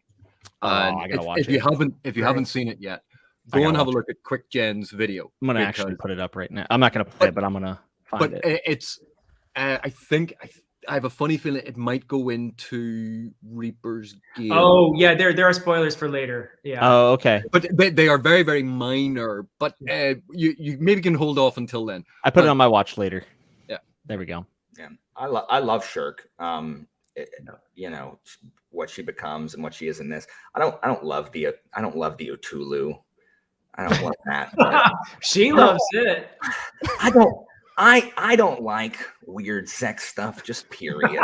That's just me. So that's not what we heard. I don't know who you heard that from. That person told you lies. But I've heard Latin teachers are pretty spicy. I don't know. That is not true. That Most dead Latin language. teachers are super they're very weird. But I love Shirk from the first time I read Midnight Tides, and I liked her even more on reread. Like you said, Jimmy, the undead thief, like that's enough for me. Cool as heck. with whatever that thing is, the diamond in her eye, like the whole like cosmetic, like going to the plastic surgeon, be like, hey, how do I not stink and also not be gross? You know, like that's just cool as heck. And Tahal's just so like nonchalant about the whole thing. He's unflappable, as you know. He's just like, eat the chickens. Let's do it. Oh, it's too good. Yeah, how is it that Tahal and Bug haven't died from the food they eat? Right. I have no idea how they eat like the leather off the ground or the sheets. I guess it has something to do with him being a god, I guess, right? I mean, yeah, but Tahal's not. True. Yeah. I don't know. But the god is the one making the food. Oh, there you go. Yes. So it's by cleansed, right? Talk about you have a god as your personal chef. It's pretty excellent. Came up with Altula. Yeah, I actually would like to hear that as well. Maybe I'll ask Erikson this Friday at 7:30 p.m. So I'm glad we're having some laughs, folks. Because when is the war? Is the war part 3 or 4? Like when they either advance? I believe that we're about to kind of go into that segment here. There's a couple things that happened prior to this, but this is pretty bleak. Like this gets real bleak fast. Burrick hanging himself after drugging Saren was absolutely tragic. I forgot about that. There was enough in there to turn my stomach, and I thought this was a pretty good example of Erikson being a master at delivering bad news. And he really explores the fact that debt can take you to very, very dark places. Yep. And 100%. Yep. And the things that you will do to lower yourself to pay that debt and to be free of it. Yeah. Speaking of great videos, there is one on AP's channel, A Critical Dragon, where he talks with Steven Erikson about the scene where Saren Pettick tries to take her own life in the water. She's got all this pent up stuff going on as a result of many things, but I think Baruch the Pale's suicide is also one of the things that pushes her. It's a wonderful video. If you guys want to see a really fantastic discussion, that one with AP and Steven Erikson, highly recommend it. As also a great video about writing, because it's in AP. It's part of your series on writing. Is that right? Yeah, it's part of talking about conversation between an author and someone who analyzes text. So it's part of that series. Yeah. Excellent. Is it Shadow Wraith that stops her from going in the water? Is that Iron Bars? It's Iron Bars. Okay. She's part of the Crimson Guard.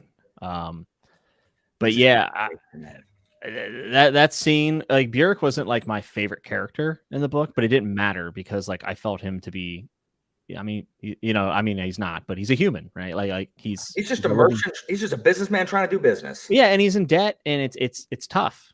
It's real tough. And I thought that scene really showed where this was about to go as far as tone goes, and I would have been correct. But we're going to talk about Udenas Kid. If you're sensitive to any kind of type of like sexual abuse, this is probably not something you want to listen to because it's pretty grim.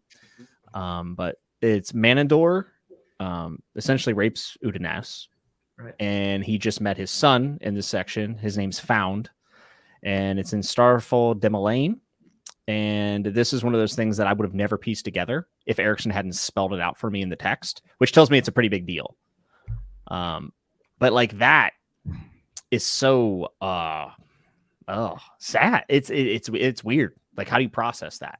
Because like you have a son, but it's like not a son you asked. You know what I mean? Like that's rough.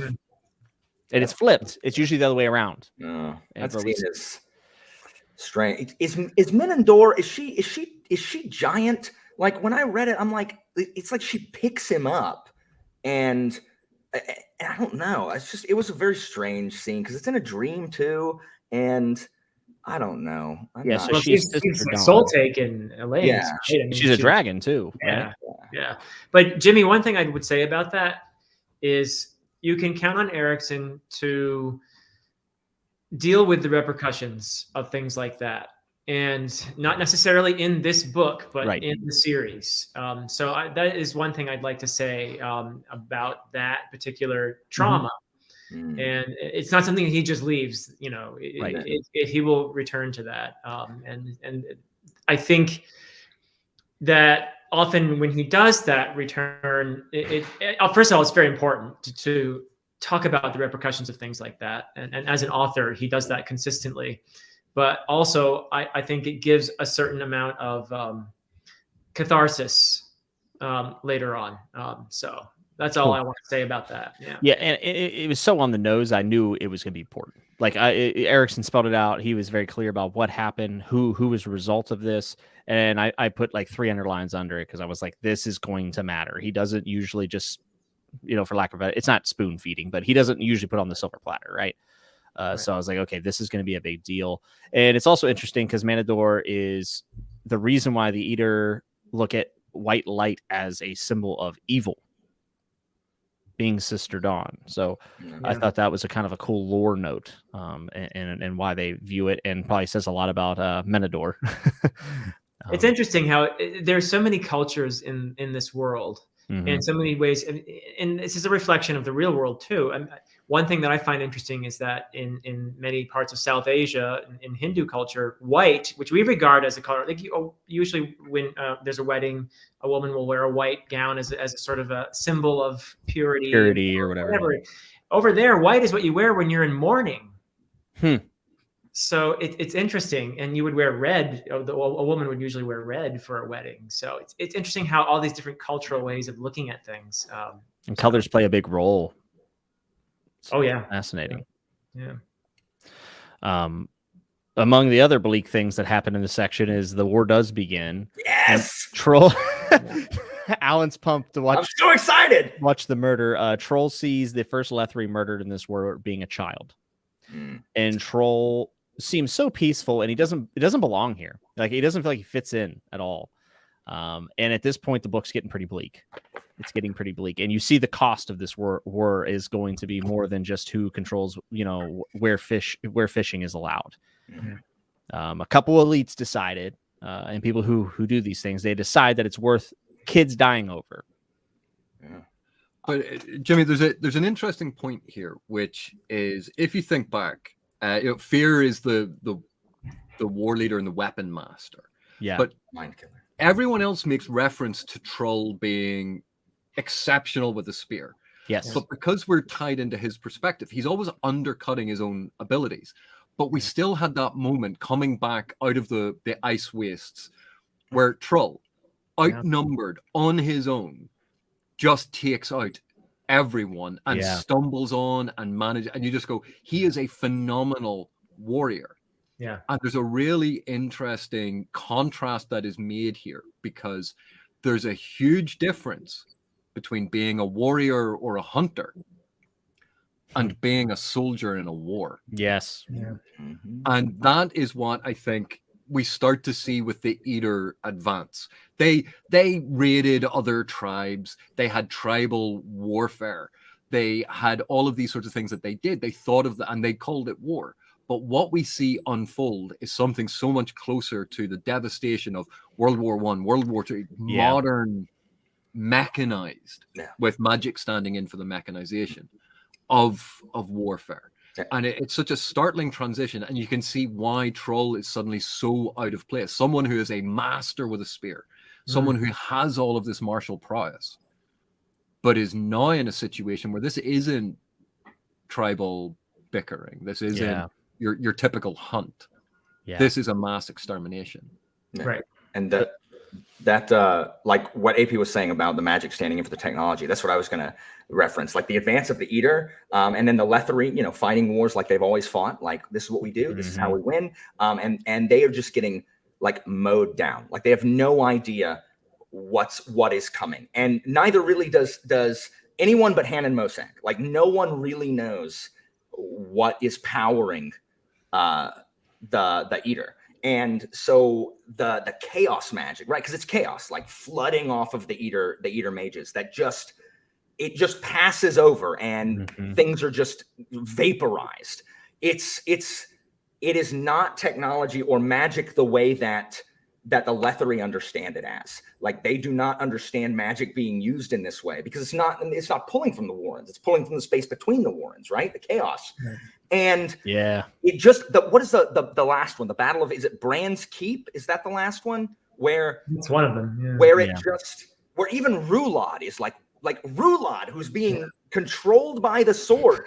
Even he is like, what is going on? Like, this is not just the wave of chaos magic that just obliterates. Just like tens of thousands, hundreds of thousands of Leathery die on the battlefield with no chance to defend themselves. It's absolute weapons of mass destruction that turn human beings, soldiers, into statistics. They never had there was no way they could defend. There was nothing to be done. And it's warfare done on such a larger scale than any of the combatants are prepared for or ready for. And watching how that affects both sides is one of the parts that I really love about this book. Because, I love military fantasy, as said before. So the actual war aspect in this, and then the siege of Lether it's just really, really good and horrifying. Like, I love to deal with the cost of war and the advance of technology and how technology advances war and war advances to counter advances in technology it's just really, really interesting stuff for me. Yeah. Oh, sorry, Philip. No, go ahead, AP.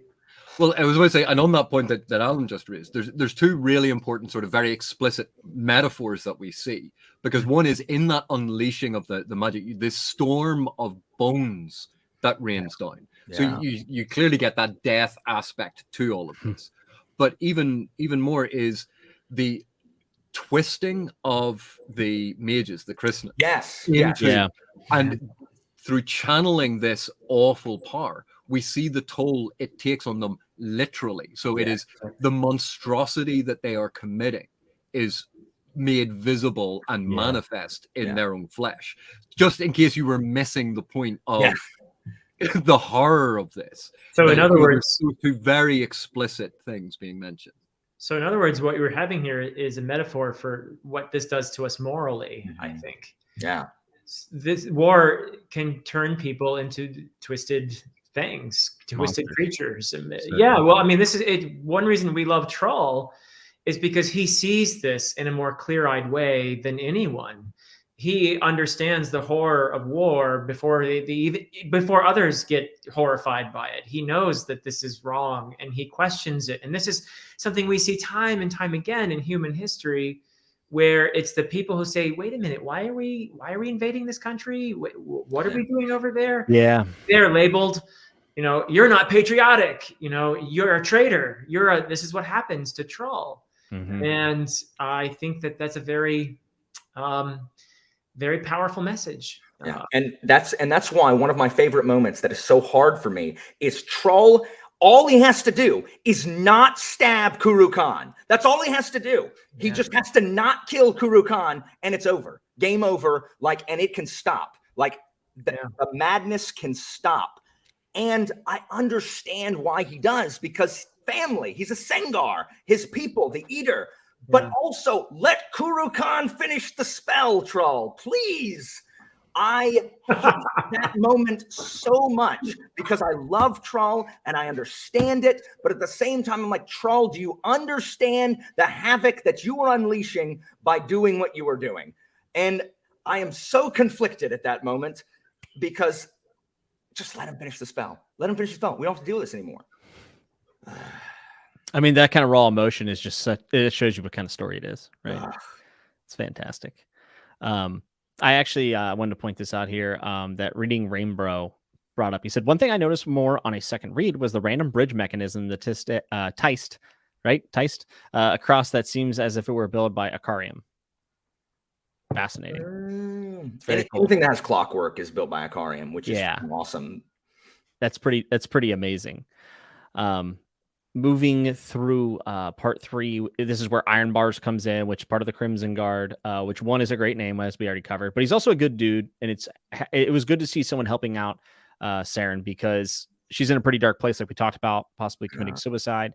And with Rulad pretty much possessed by the crippled god with his little magic sword, the fact that Bars killed him, I think, is also kind of like, ooh, these Crimson Guard. We already knew this, right? But Iron Bars is awesome. Iron Bars and the Crimson Guard must be some bad dudes if they're killing Roulette at this point. But Rulad is alive again after a very tense convo with Cripple God. Is that the first time that happens? Is that the first time Rulad is killed after his original resurrection?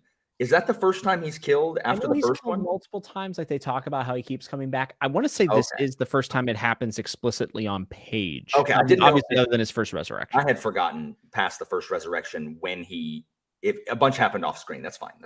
Yeah. So I thought that was a really cool way to get Iron Bars over. I mean, he gets a lot of stuff in a short amount of time, right? Saving Sarah and showing up, killing Rulad, but then we get these excellent conversations between Rulad and the Crippled God, which are some of the best in the series at this point, at least for me.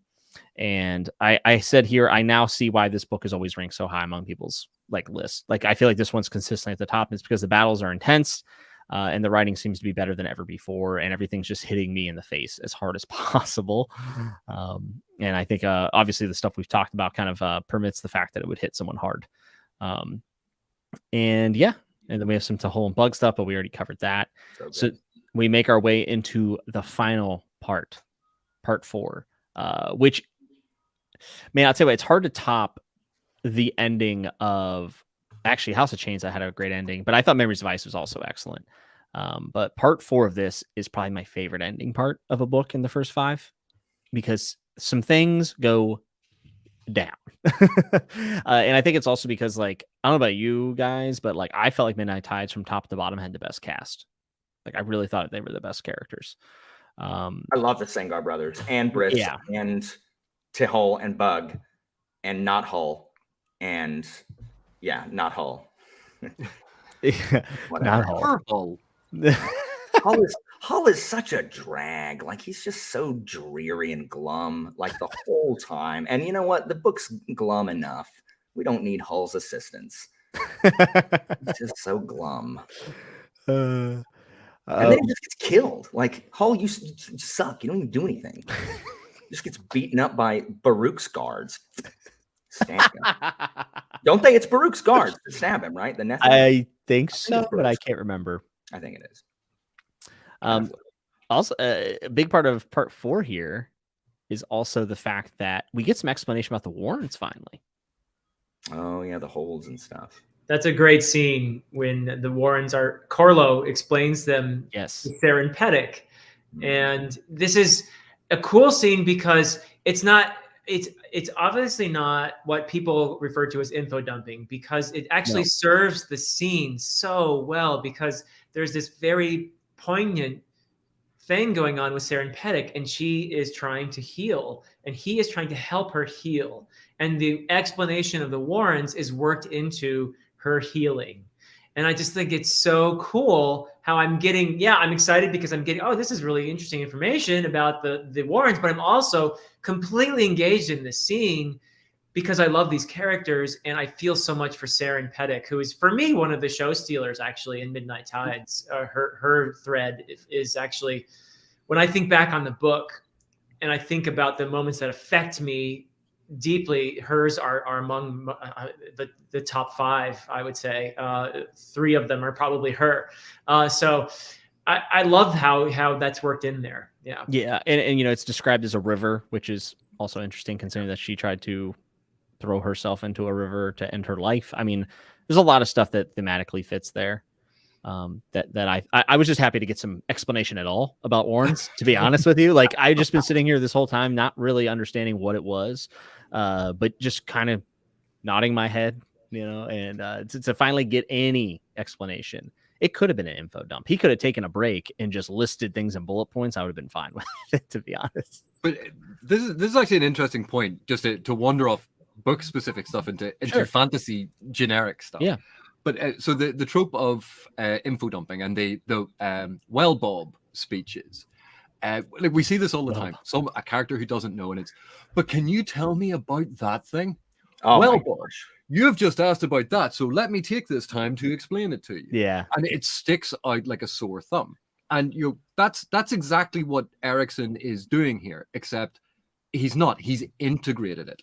So it's sometimes when people talk about tropes, they go, "Oh, the mere presence of a trope is they go, I hate that trope." Yeah, it's very rarely the presence of a trope that is the problem. It's how it has been used. Yeah. Because this is that the character doesn't know something, so another character takes time to explain it, so the reader knows. That's what we have. But because it is so well integrated both into the scene, into the narrative, into the theme of what's going on, it's tied to the fact of allowing or helping Saren access her own power. It's not about a male character healing her. It's about trying to explain so she can heal herself. You have all of these different things playing into it. Plus, you've waited 5 books for this. You've already conjectured an awful lot about the Warrens. So this is more confirmation of basically what you've already picked up on. So it like a lot of different things are at play here. So it's not quite, it is that trope of the well, Bob, and the info dump hidden in dialogue.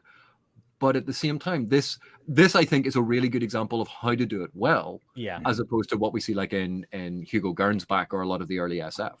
Yeah, as someone who plays a lot of Japanese role-playing games on PlayStation, filled with, well, now that you mention it, that person, as you well know, is the Lieutenant General of the Arab Army. Like, oh my gosh, all the time. It is the quintessential example of how not to do the well Bob thing. And I understand, video games, the medium, we got to get it through. There's no way I could know it otherwise.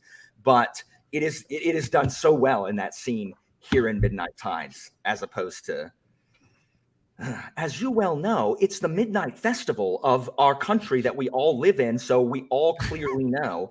That you are participating in. Yeah, it's so stupid. Yeah. We went last year, but people weren't following our game last year, so let me fill you in. Yeah, I think it's a really good thing. I think we have to be careful about hating tropes, because you could say, hey, this book has a magic sword trope. What does that really mean? Like, what does that really? Yes, it exists in this book, but I promise you, I've never seen it done like this. Yeah. So I think we have to be careful with hating on tropes. I actually know a few people that, I don't like reading books that have tropes. And I'm like, what books do you read then? Exactly.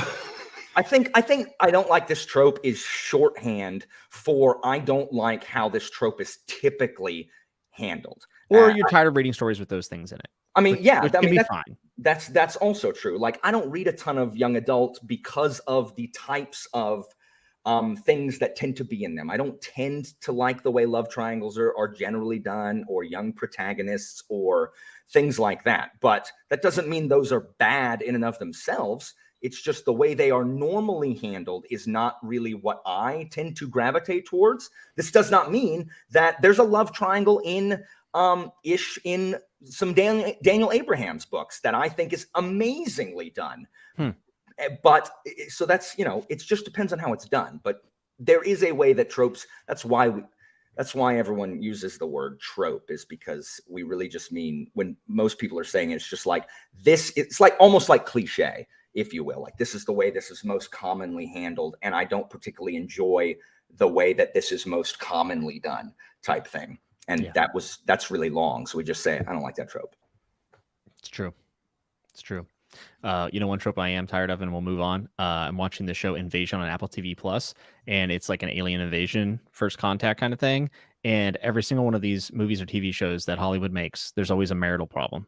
Someone's being cheated on, or getting it every single time. And then through the tragedy of first contact, we have to figure out our marriage. I'm sick and tired of it. So sick and tired of it. There are people so bad happy marriages. That is a fact. I care more about the aliens and the impact that had. All right, I'm getting off topic. Let's talk about the climax of Midnight Tides, shall we? Moving on from bad marriages to a climax, right? No, those things are not mutually exclusive. Alan, would you like to go first? Okay, I think the climax of this book, the invasion of the castle, and Briss, the way Briss comes up with to combat Rulad's immortality is nothing short of brilliance. I know that when I read it, I was like, this man's a genius. Like, Erikson's a genius. Because I never would have seen that coming. And as soon as he starts doing it, I'm like, yes, Briss, yes, that's the answer. You just dismantle him and let him be like a broken husk forever. Sucks to be you, Rulad. That, and the fact he does it, leaves Rulad and Rulad's sitting there like a crying puddle on the ground. This emperor toppled. And this is why, if it had stopped there, it would have just been this incredible standalone tragic epic. Because then afterwards, who is it, the errant that killed everybody with the poison? Like everyone drank from the king. The king took the poison, right? Yeah. Like, Well, the king's already dead. Tribune Knoll is the chancellor. The chancellor, and he doesn't get poisoned. So I think you have to ask who doesn't get poisoned. Gotcha. Oh, and so Briss is already poisoned when he fights because he lays down and dies afterwards. He drinks the cup, and Troll should have stopped him, but he had no way of doing it. I loved it so much. It was so just incredibly apropos and tragic for Rulad to just end. And I understand why it happens. So I'm not like, I understand why it happens. But at the same time, as soon as the Guardian of the Deep appeared, I was like, no. And then he kills, and I'm like, what are you doing? Why is this happening? It was perfect. Like, it was, what is happening? And I know why. That's why when you're saying earlier, Briss, teaches him compassion. I'm like, don't teach him compassion. No, do not do that. Do not have compassion. I'm sitting there, and I think I may have been shouting because it was just such an incredible moment and such a perfect solution that was just gone. And then Briss bites it, and it was such an incredible climax there at the end. And at least that part of the climax. Y'all can talk about other stuff but I thought it was absolutely incredibly written. It was so good. Yeah, I forget who Morak Neveth is. Yeah, Morak Neveth is the guy who thinks he's the greatest swordsman, and he always wants to challenge Breeze Benedict, and ends up in the battle pulling his groin muscle or something, or his hamstring, and does nothing. Which is, talk about defeating tropes. I mean, tremendous. Well, we skipped over the entire Garen Ebericht storyline, which I really liked, the whole trying to get the best of him. But it was that conflict and that climax in the throne room, and then Kuru Khan getting. Well, I mean, just the opening of that scene, the coin rolling into the throne room, which we've heard the Leathery's entire existence is based around this coin, and it rolls into the room. I mean, we're talking. That's good. I would say it's probably the most cinematic thing I've ever read in my life. That's good stuff. That would be one of the most coolest. That would be the coolest thing I've ever seen. Midnight Tides would be an excellent movie. That's what I'm saying. I would love that so much. And then you have the intersection of these brothers, right? And Troll and Hull now are the betrayers, and we know Hull gets killed by two of the is it Nerix? It's someone in the chat said it is Baruch the Pale's former slaves or servants. So we have all these things, right? Like Troll and Hull are forsaking their family. They're kind of betrayers in a lot of ways, and you have that kind of parallel running, and then the convergence of the brothers and Breeze, laying it down. That battle scene was pretty. I mean, he beats Rulad to death almost, right? Rulad's a brute. He's not skilled, trained fighter. Yes. He just has that raw, chaos-powered cripple god. He's just roid raging, which makes the best drama in a fight, by the way. You love seeing the big brute that just has a knockout power against the skillful fighter. Evander Holyfield Tyson's a good example of this, and then there's Rey Mysterio Jr. fighting the heavyweights. There you go. I also feel like it's worth mentioning that Steven Erikson is a trained fencer, and I don't know. Yes, I did not know that, but that is amazing. And I mean, I don't know how accurately this would be in terms of its choreography and fencing and all that, but I feel like that's probably got to have some, got to be some factor in the way that scene plays out. I have discovered a love of fencing terminology ever since discovering KJ Parker, who nothing but about fencing, and so that's awesome. Yeah, I thought it was super well written. There's a fascinating thing that sort of comes up in this scene. So remember earlier I was talking about how Troll doubts himself and his ability as a warrior, and because everyone says that he's good and he doesn't think that he's that good. We constantly get that self-doubt from him, that feeling of he's not good enough because he's Fear's younger brother. He's not as good. Breeze, through all of this, everyone says, oh, he's really good, but because we're with Breeze's perspective, he's always like, I'm not sure I'm good enough. Am I good enough? Yes. And with both characters, we've been given scenes where they proved how good they were to give lie to their sort of self-doubt. Because obviously with Troll, it was walking through the icy wastes and killing everyone. With Breeze, it's when he gets threatened and he draws the sword and has it at the other guy's throat before the guy has even grabbed properly his sword. So good. Yeah. We know how good Breeze is, but he has that self-doubt. He has that imposter syndrome feeling because he has no way to sort of gauge himself, and he thinks the other guy is so much better, but clearly he isn't. And then we see this scene, that the payoff for this is when he debones Rulad like he's a chicken carcass. Yeah. Yeah. And it's so intense. And also, like, let's not short sell the fact that, you know, Troll and Fear are watching their brother be mutilated. Yeah.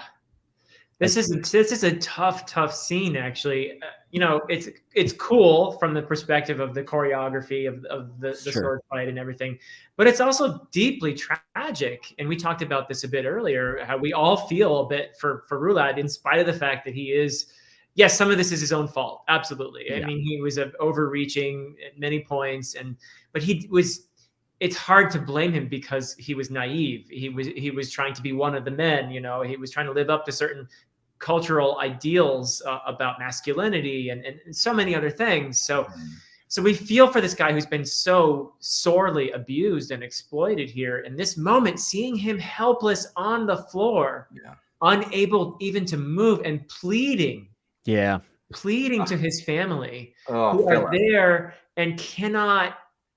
I mean, it's tragic, and they're not going to kill him. And it is the cruelest thing possible. And at the same time, it's totally understandable that they wouldn't do that because they're trying to avoid greater tragedy by leaving him in this state.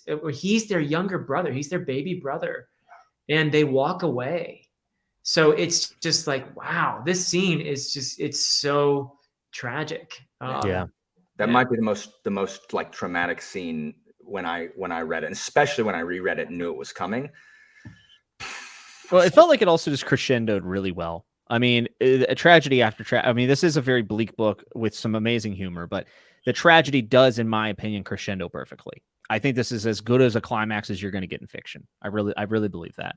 Well, and there's so many other things happening, by the way. Like before this, Udenas' hands turn into talons, for God's sakes, guys. Come on. Like, what are we doing? Well, before the actual, like, you're trained when reading fantasy to expect one thing, and it's just like with Dead House Gates. Like I said when I was talking to Joanna and you, Philip, you're trained. Coltane wins. Coltane gets to Aaron, right? Like that is what happens. Yeah, that is how fantasy is done. So here, when you see Kuru-Khan and he says, "Male, come on," and they trap the Eater demon. And you're like, okay, now it's about to turn around. Here we go. And, you know, you understand the Eater and you sympathize with them. But with Rulad at the helm, they're the bad guys. And so the Lether are going to win. They are going to repel Rulad. And that is what is going to happen, because that is what should happen, because that is what you are trained to expect. Right? The crippled god's the bad guy. We understand he's a bad guy. He's going to lose. No. Kuru-Khan is shanked in the tile room. I forget what room that is, but the room with all the tiles. He's shanked. Rulad is beaten, and then freaking Guardian comes and says, "I'm going to be nice," and screws everything up. Troll, who is the only one who has any freaking sense, the only one who's like, "Guys, maybe we don't," and they're like, "Nope, sorry, get out." You know, Udenas, who is you're like, okay, he's the tempering force. He's gonna be the one to pull Rulad back from the brink. Nope. Wyval comes and says, "Pew!" and you know, yeets on out of there. Everything that is supposed to go right goes wrong.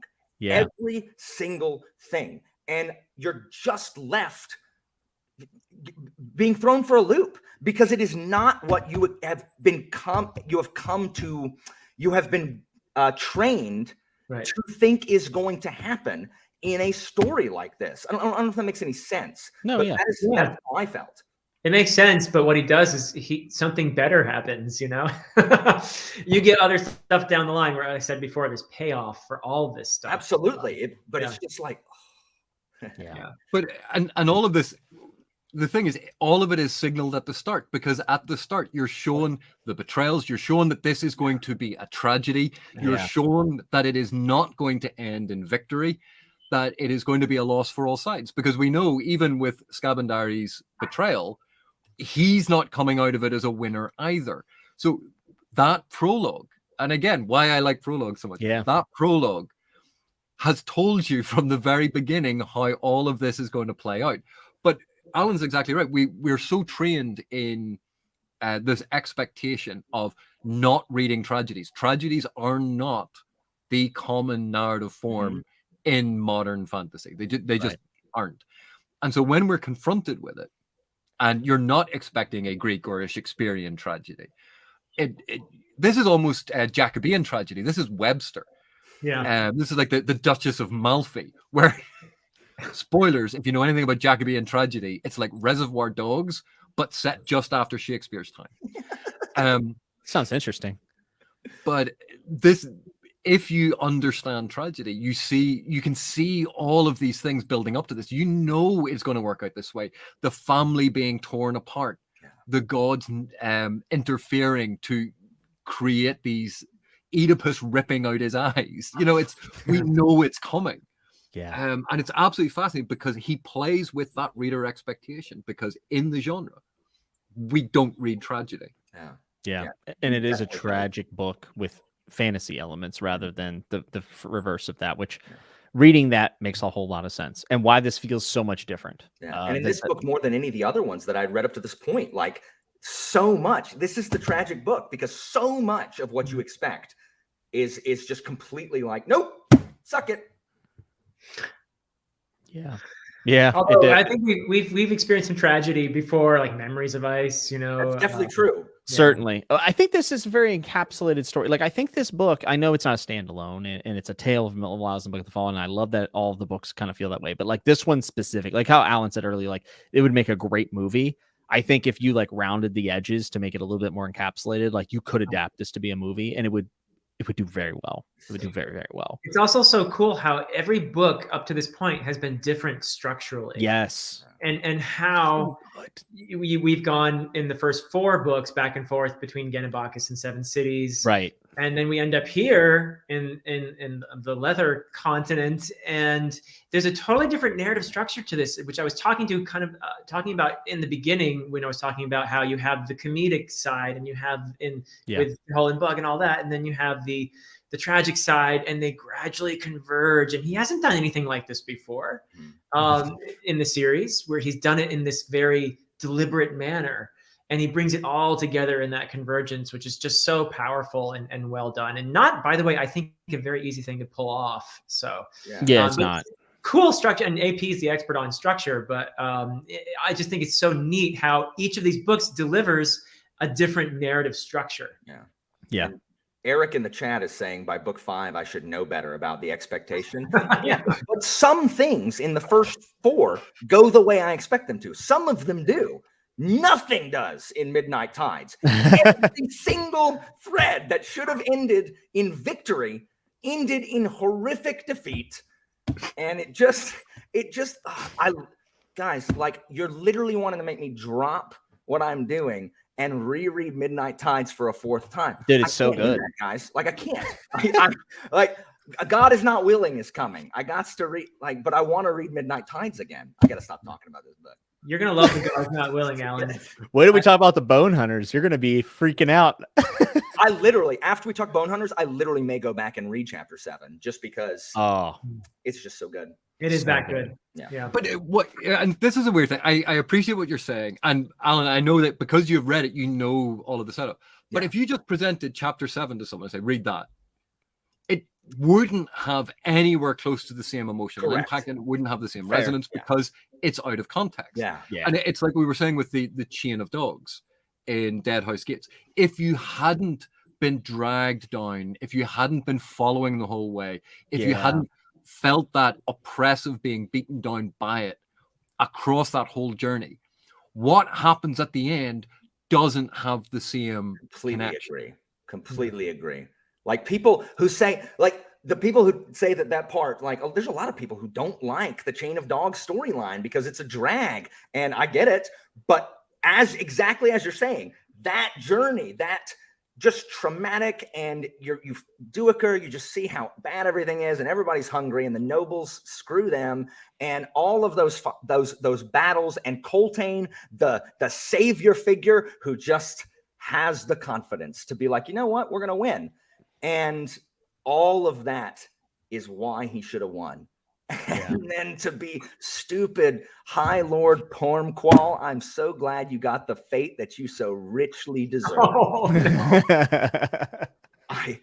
It is, you're absolutely right, AP. Like, but now having read the series, going back and reading chapter 7, it transports you back. Well, it kind of opens up opens up the series. Mhm. I think. I mean, I'll tell you guys right now. I literally did think about, after Midnight Tides, I thought about rereading the first 5 again before going on. I really thought about it. One, because no rush. But 2, it's just, man, I want that richness of the reread already. Like, I've been thinking about Dead House Gates for a while now, and how I enjoyed that book quite a bit. But I think I missed a lot of stuff, and I'm also getting better at reading. And I'm not even gonna say reading Malazan. I'm getting better at reading. By reading this. And I know some people look at this as like an elitist thing to say, and this is not what I mean. But I truly believe these books are making me a better reader. I really do. Absolutely, Jimmy. When I first read Dead House Gates in 2008, I understood significantly less. In 2008, I was, 13 years ago? I was 26. I am different than I was when I started my most recent reread, which is, I was 37 or 36. Yeah. I am a different human. I know more things. And so it helped me, plus I'd read it, but it helped me understand I am a better reader now than I was when I was 26 as well. So Dead House Gates, I love Dead House Gates. Yeah, and it's also changed how I read other books. And I am not one of those people who say, I read Malazan and it ruined everything else for me. No, in fact, it's made some other things better, because I think I have a better, like, I'm learning a way an author can manipulate and relay information, and it's just been a really rewarding experience. 100%. And I know that I am a larger fan of the military action in the Malazan books than some of the more philosophical stuff, like my good buddy Philip Chase here. But there's still, like, there is something for everyone in these books. That's what I'm trying to say. Yes. And it's okay if you don't like one aspect. You can like this other aspect, and you can enjoy it just as much. I live for Kapustan, Yigatan, the battle of Bran's Keep, the Chain of Dogs, the stuff that you haven't gotten to yet, Jimmy. Like, like freaking the last 250 pages of Crippled God, man. Wow. I can't wait. Oh my God, I can't wait. Jimmy, like I sat down, I should go to bed because I had school the next day. And I was like, you know what? Guess I'm staying up till 2:30 in the morning, finishing these last 200 pages of Crippled God. Anyway, but I mean, there's just so much. There's so much. And yeah, it's just good. I mean, there's also a ton of other stuff in these books that kind of go on the wayside. Like, I know we've missed a lot, and I apologize. Everyone's like, why didn't you talk about this? There's so much to cover in these, and it's hard to encapsulate everything. I spent like near 3 hours trying to structure this talk around certain points, and I know I missed stuff. So I apologize anyone listening that if I didn't mention your favorite part. You always see those comments afterwards, and it's not intentional. It's just, it's hard. And we'll get it on the reread. I promise. I promise. I moved my, because after this I got to go bowling with my students as a club. It's a club social thing. I moved it to, but I thought I had plenty of time between when this was going to end and I was actually going to have to be there. Nope, I'm butting right up against it. So as soon as we're done, we're wrapping up now. There's just so much to talk about. There is, and I think at the end we obviously know Bug is male, and Ruin is back. He's back. He's in the world somewhere, and Fear is now searching for Blood Eye. There's a lot of stuff coming out that I want to think about as I read further, especially into Reaper's Gale, from what I understand. And it's just a phenomenal ending. There's so much to be excited about. There's so much to mull over. And this is one I think after I finish the first, I think this will be the one that I reread, literally as just like a standalone. And it's so exciting. So exciting. So Yeah, I think we did it justice. We did 2 hours, folks. AP, Philip, Alan. Any final words from any of you? The Riddler just pointed out we forgot entirely about Harlest, the Carlos undead. is the worst. The worst.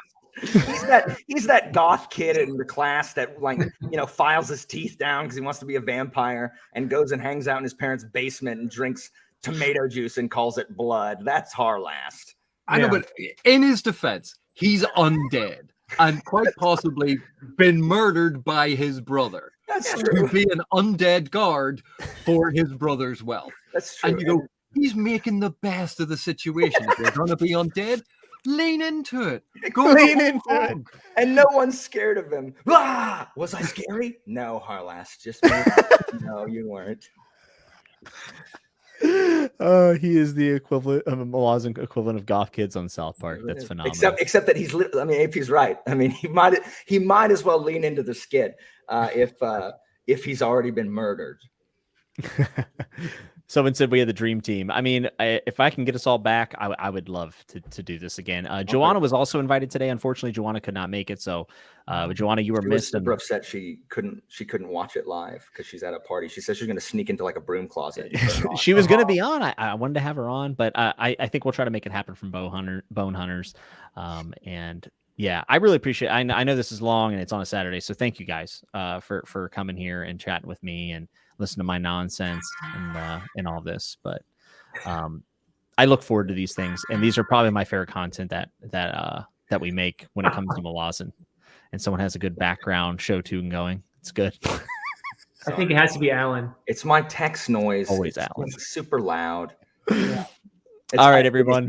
I am the Chaos Warren, Jimmy. Go check out A Critical Dragon. He's down in the description. Go check out Library of Alexandria down in the description. Also, our good friend and buddy, Philip Chase. Gentlemen, thank you. I appreciate you. Thank you. I appreciate you. Thanks, I hope that you continue. Absolutely, guys. You guys are always welcome on the channel. But I hope you guys will join us for the Bone Hunters when we talk about that. We'll see what we get for a panel then. I'm going to be inviting a ton of people, and I'm sure it'll be chaos. Chaos Warren, get it? All right. And everyone, I hope you're good. I hope you're safe. And remember to hit the like and subscribe button. You're already subscribed. Hit the like button. It helps out the video afterwards. I appreciate it.